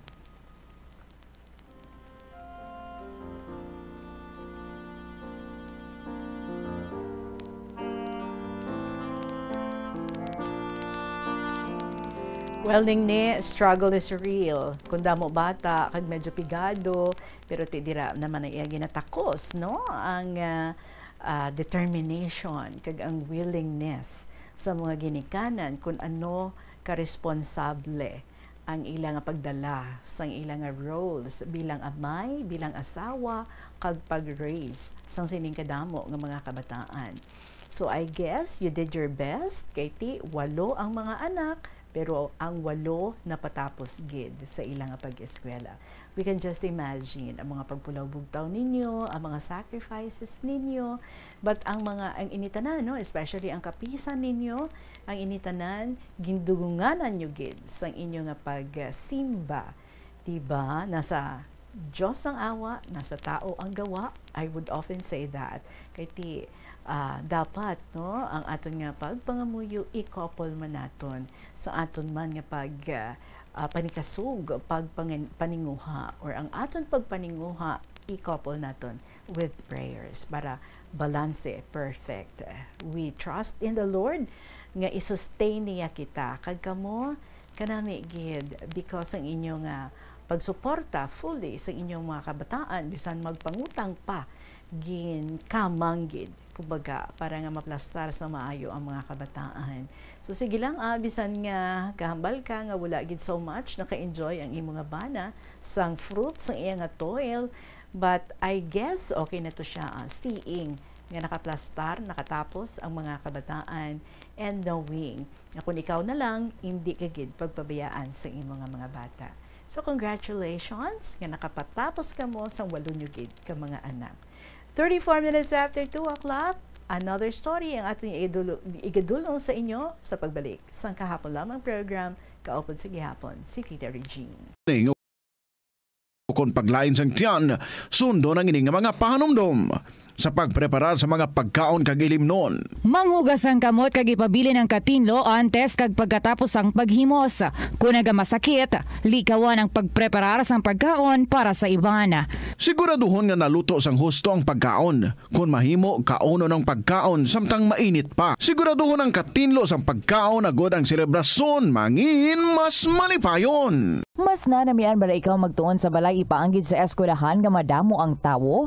Isa ka panugyan para epektibo ang pagtuon sa balay, amo ang pagpangita sa designated area agud nga matiniran kung ikaw nagasulat, nagabasa o kung nag-review. Pwede man nga lamesa sa kusina o kung sa desk sa gwa sang inyo nga balay, pero hindi gid magigda sa imo nga katre samtang nagatuon. Inibagod nagakatemtar gid ikaw nga magpiyong-piyong, tubtub nga dalayon na ikaw nga matulugan. Pananakit ng katawan, sila ang magpapatunay kung gaano ka-epektibo ang SEN Liniment Oil. Masakit na katawan ko, yung likod ko, papapahirang ko yung likod ko. Konting massage lang naman na ganyan eh. Ayun, nawawala. Maitulog ko lang yan, wala na. Ng ulo. Masarap na tulog ko, sir. Subukan nila at nang matunayan nila na ang SEN Liniment Oil ay mahusay. Tanyata Rivera Salamero ng South Poblacion, Gabaldon, Nueva Ecija. SEN Liniment Oil. Gawa ng SEN Marketing. Plus Wala de Iloilo, Bill Board of Activities for June 29 to July 5, 2025. Ang Hulyo 4 among first Friday of the month.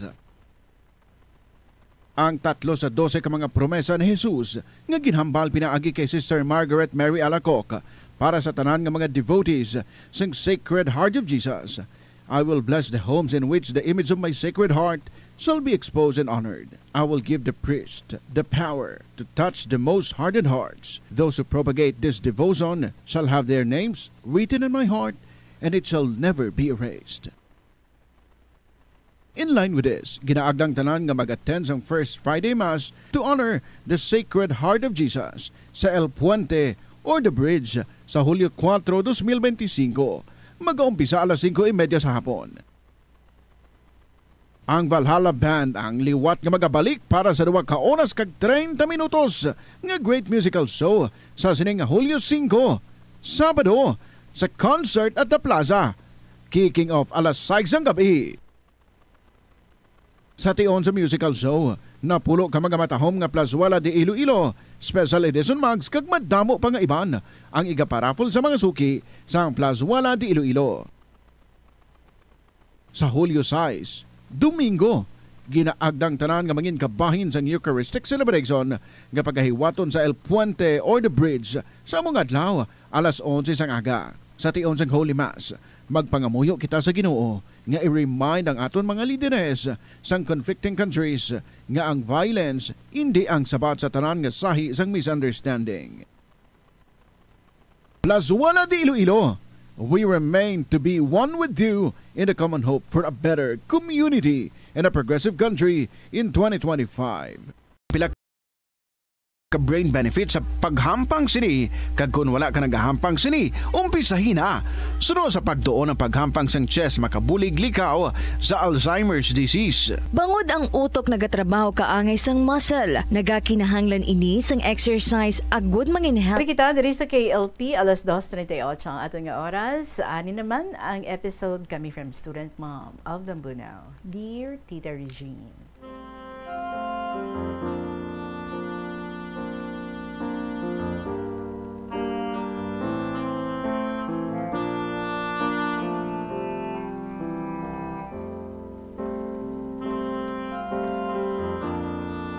Kanami kasilak sang adlaw, subong nga aga. Nakapanghalay na ako sang akong linabhan, nakatigang, kag nakapanilhig sang balay, naka-walking-walking. Kani-ari, pungko naman, kag sugudan ang sulat ko para sa KLP.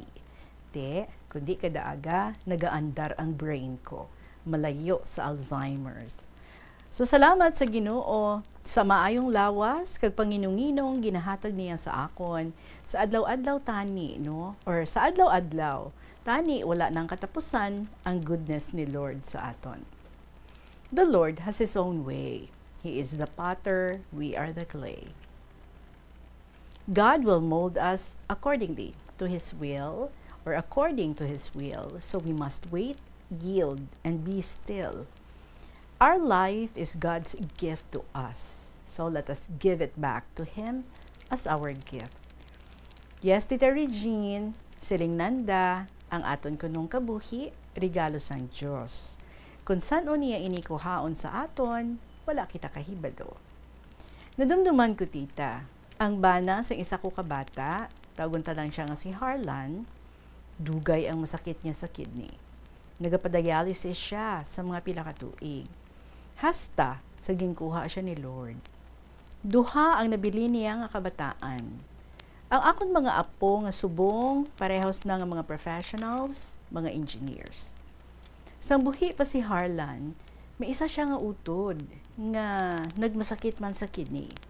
Kinahanglan niya ang kidney transplant para mabuhi. May isa pa sila kautod nga lalaki nga ang blood nagmatch sa iya utod nga nagmasakit. Gindonate niya ang isa niya nga kidney sa iya utod. Nangin successful naman ang operation. Pareho sila nga nabuhi pa, pero wala nagdugay. Magkasunod lang sila nga binawian sang kabuhi ni Lord.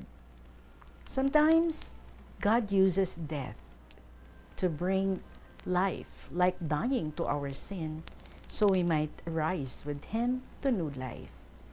Every time we say no to the shackles of sin, we express our faith in Him. So magpangamuyo kita every day that may He help us to die in sin today and live our life through Him. Kada adlaw, let us all renew our hope by remembering that God loves us. Mga nanay, kumusta na kamo? Amo mangod? Happy or sad? Speaking of happiness, do you know that Denmark is among the happiest countries in the world?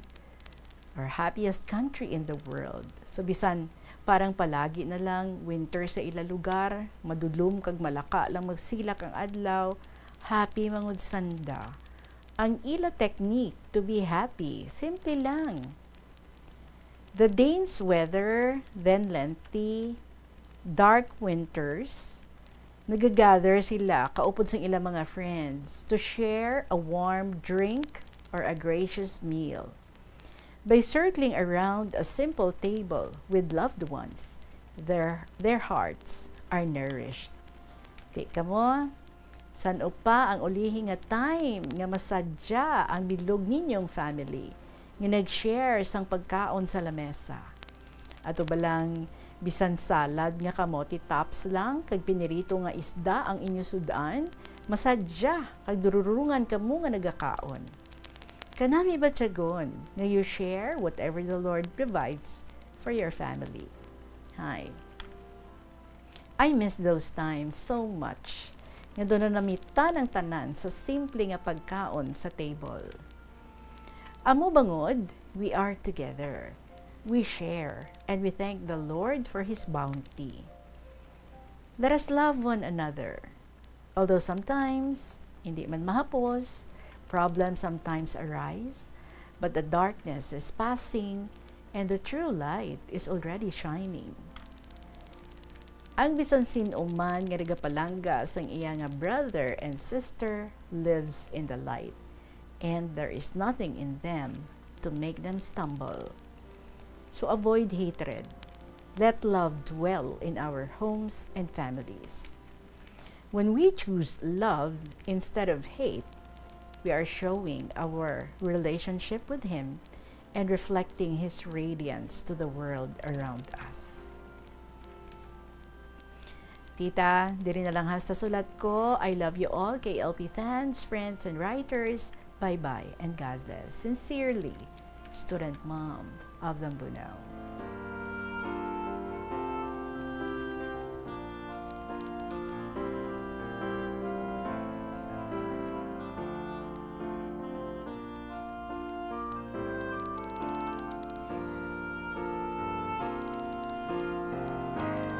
Hanami Sandinia. Choose love.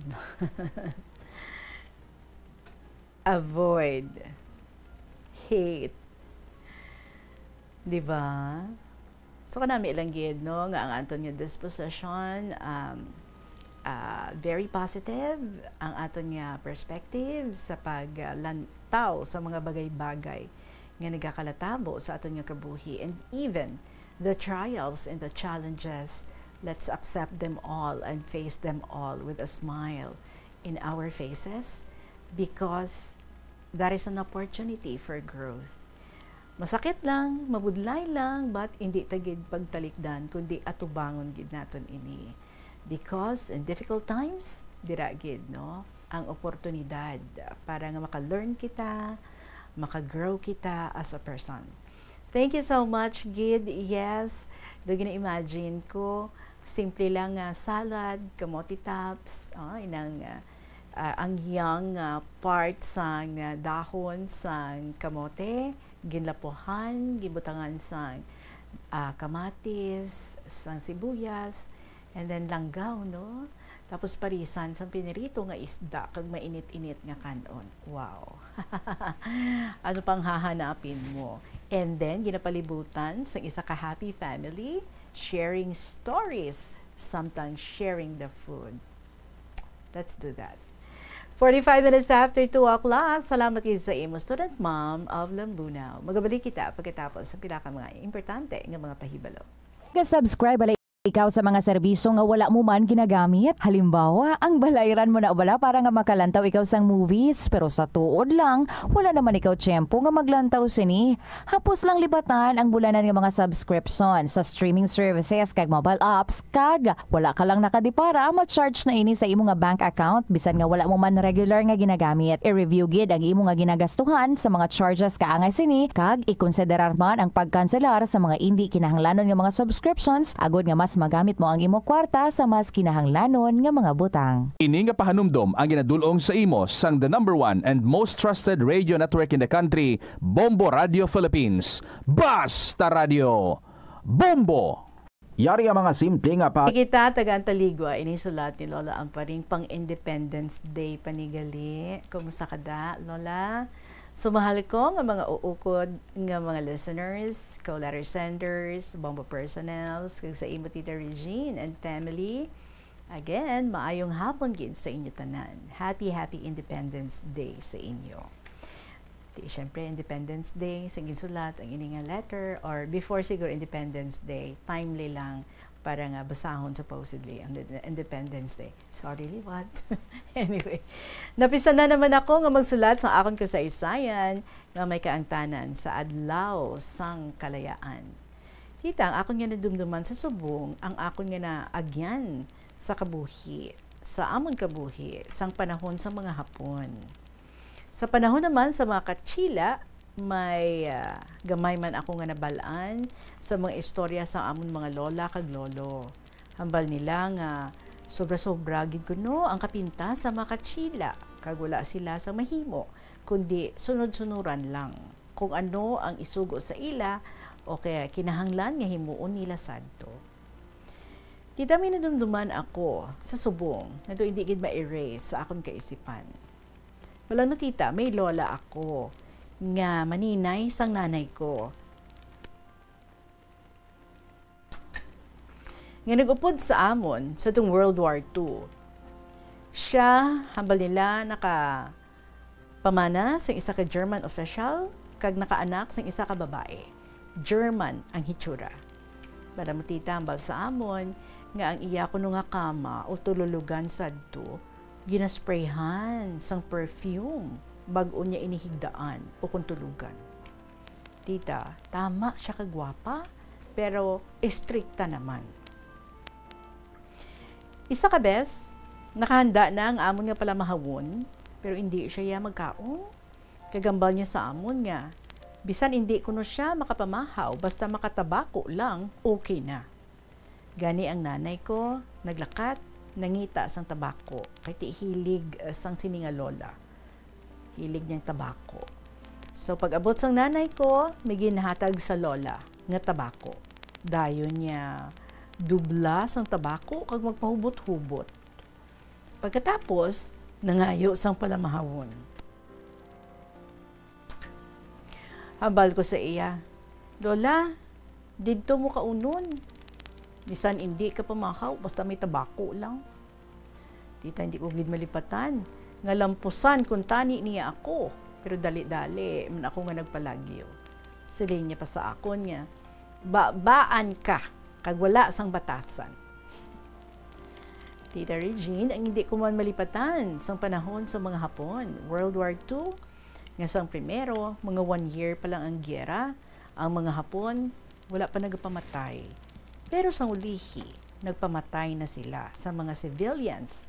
Kapin pa mga magagmay nga mga kabataan, ginahaboy kuno ang mga bata, kag salon lang sang ila bayoneta. Ang tanan-tanan nga mga balay, ginpang sunog. Amo na gani tita, naka-estar kami, mga binulan sa Mina Putotan, hasta makapahimo si nanay sang payag-payag nga kawayan, kag kugon lang ang atop. Dingding kawayan, kag isa lang ka kwarto nga tululugan, ilislan, pahuwayan, kag amon ginakanan. Tiyamak mo tita, ang baso, pasok nga kawayan, kutsara, lukay, ang pinggan, paya sang niyog nga lahing, ang kabo, nararaman sang kawayan. Abi mo tita, kada isa sa amon sa adto, may individual o may iyaman nga gamit nga amon man ginatandaan. Wala man papel nga ginagamit magpamuhin o personal necessities, kundi lipak nga kawayan lang. Kung mamuhin, mapasensya. Saka ka lang sa puno sang Indian tree. Kaya wala man sa kasilyas ang mga tao sadto. Titabi mo, permi lang tultol nga asin nga bilog o asukal ang amon sudan. Kung mapisan ka mangigi sa rice field o mamunit sang puyo o turagsoy, di miisudan ka. Sadto, permi lang madamo ang mga eroplano na nagabalik-balik sa ibabaw namon. Pero maayo lang, wala man nagahulog sang bomba. Sang ulihi tita, nagabot ang madamo nga apan. Di sapyod na sapyod ka lang, may sudan ka dayon. Kabudlay gid tita, kay primero nga magsag-ob sang tubig sa tuburan, bayo nga kawayan ang ginasag-uban. Kay wala man sang lata o balde nga magamit sa tong panahon sa mga Hapon. Tita Regine, hindi gid ako malipat sang kakulba, kabudlay, kulang sa tulog, nga permi lang nagabantay kay basi mag-abot ang mga Hapon. Tita, sa kaluoy sa mahal nga Dios, na antos manamon ang kabuhi o kung pangabuhi sa itong Japanese period. Amo na gani tita, sa panahon subong, magpasalamat kita sa mahal nga Diyos, nga ginatagan kita o ang aton nga pungsod sang kahilwayan, kag naluwas kita sa katalagman.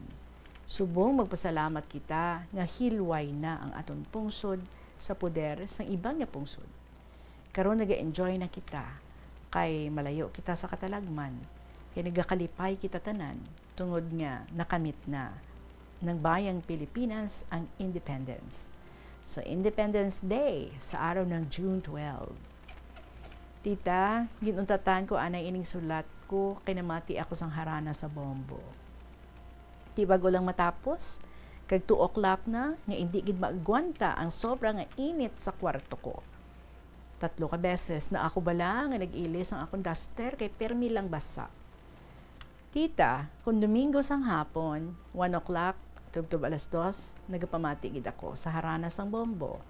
Kay nawili gid ako mamati, kay ang mga music para gid sa amon nga mga senior citizens. Wala labot tita, sang una nga panahon, sang ako naging barangay kagawad, permi gid ako nag-entra sa mga kasadyahan sang amon barangay. Pati pag-participate ko man sa senior citizens programs o celebrations. Mahilig man ako magsaot, mahilig ako sa ballroom dancing, lalong-lalo na ang cha-cha, kag tango. Amo gani tita, nawili ako pamati sang harana sang bombo kung Domingo sang hapon. Abi mo, akong gani na dumduman. Ngang akon ko teacher, gin high blood sad to, kay ti wala siya sang partner, ang upod niya nga magsaot sang chat siya, wala kaabot. Ti contest sad to, pero ako pa ang ginsalili nga partner, bisan iba ako nga barangay sad to. So nag-participate ang ilang nga barangay, pero wala sila naka-entra sa contest. Kay ako nga partner, iba ang barangay. TY exhibition lang, pero hindi kami kabahin sang contest. Kagabi mo tita, pero may ako nagadaog sa ballroom dancing sang bata pa ako. Tungod nga ang duha ko ka mga magulang nga mga lalaki, mahilig sa ballroom dancing, kag ila ako permi ginatudluan. Mahilig man ako magkanta sang unang panahon. Tita mo na gani, nga palangga ako sa akong mga supervisor sadto, kay may gamay man ako nga talent. Wala labot sa dancing, kag singing, ang akong penmanship ang napilian sa pag-fill up sa mga diplomas sa mga graduating pupils. So tita, I have to close now, kay basi natakaan kay napagbasa. Tita, basi masiling ka kag ang mga kaupod mo dira sa program nga daw hambog ako, hindi man pahambog o pasikat, kundi ginahambal ko lang ang katotohanan kag pitik ng puso ko. So lastly, here's my love. Kisses and prayers to you and family. Kag sa tanan nga mga listeners, kag co-letter senders ko, I love you all. May God bless us all. Lovingly yours, Lola Amparing.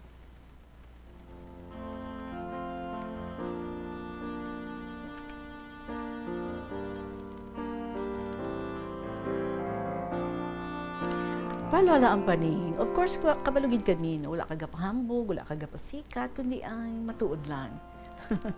Ang imo nga gina-share dali sa amon, porteng talent mo gali. Manami magsaot, manami magkanta, kagkatahom sang penmanship. Even until now, mga kabombo, kanami sang penmanship ni Lola Amparing. So no wonder, no, nga siya gid ang ginapili isad to, do sa ano bala? Hindi mo na kinahanglan sang inang ang professional gid nga pwede nga makasulat sa ano kay ting iya nga agi daw sobra pa no ang stroke niya masobra pa sa mga nagapang-amog gid sina no sa may trabaho nga sa subong sina. So sige, enjoy lang sa gihapon, Lola Amparing, whatever it is, no, that can make you feel good and make you feel happy, go lang. Salamat gid sa inyo man yung mga istorya dira mga kabombo. Share your stories, write them down, and then you email sa bombo_iloilo@bomboradio.info or sa gihapon ginasulat, pwede gid ipadala lang or idulong diri sa istasyon sang Bombo. Basi kun makasumalangay pa kita. Anyway, magasunod na ang inyo naman paborito ng mga dramas after sang kahapon lamang program. Magasunod si Toyang Ermitanya, pagasunda naman sa Provincial Jail, kag ang Dear Diary. So enjoy the rest of your afternoon sa mga programas diri sa Bombo Radio Iloilo. Your afternoon and your evening. Balikay kita buwas. Maraming salamat sa inyo sa gihapon. Ininyo alagad si Tita Regine para sa kahapon lamang program. See you tomorrow. Good afternoon and God bless.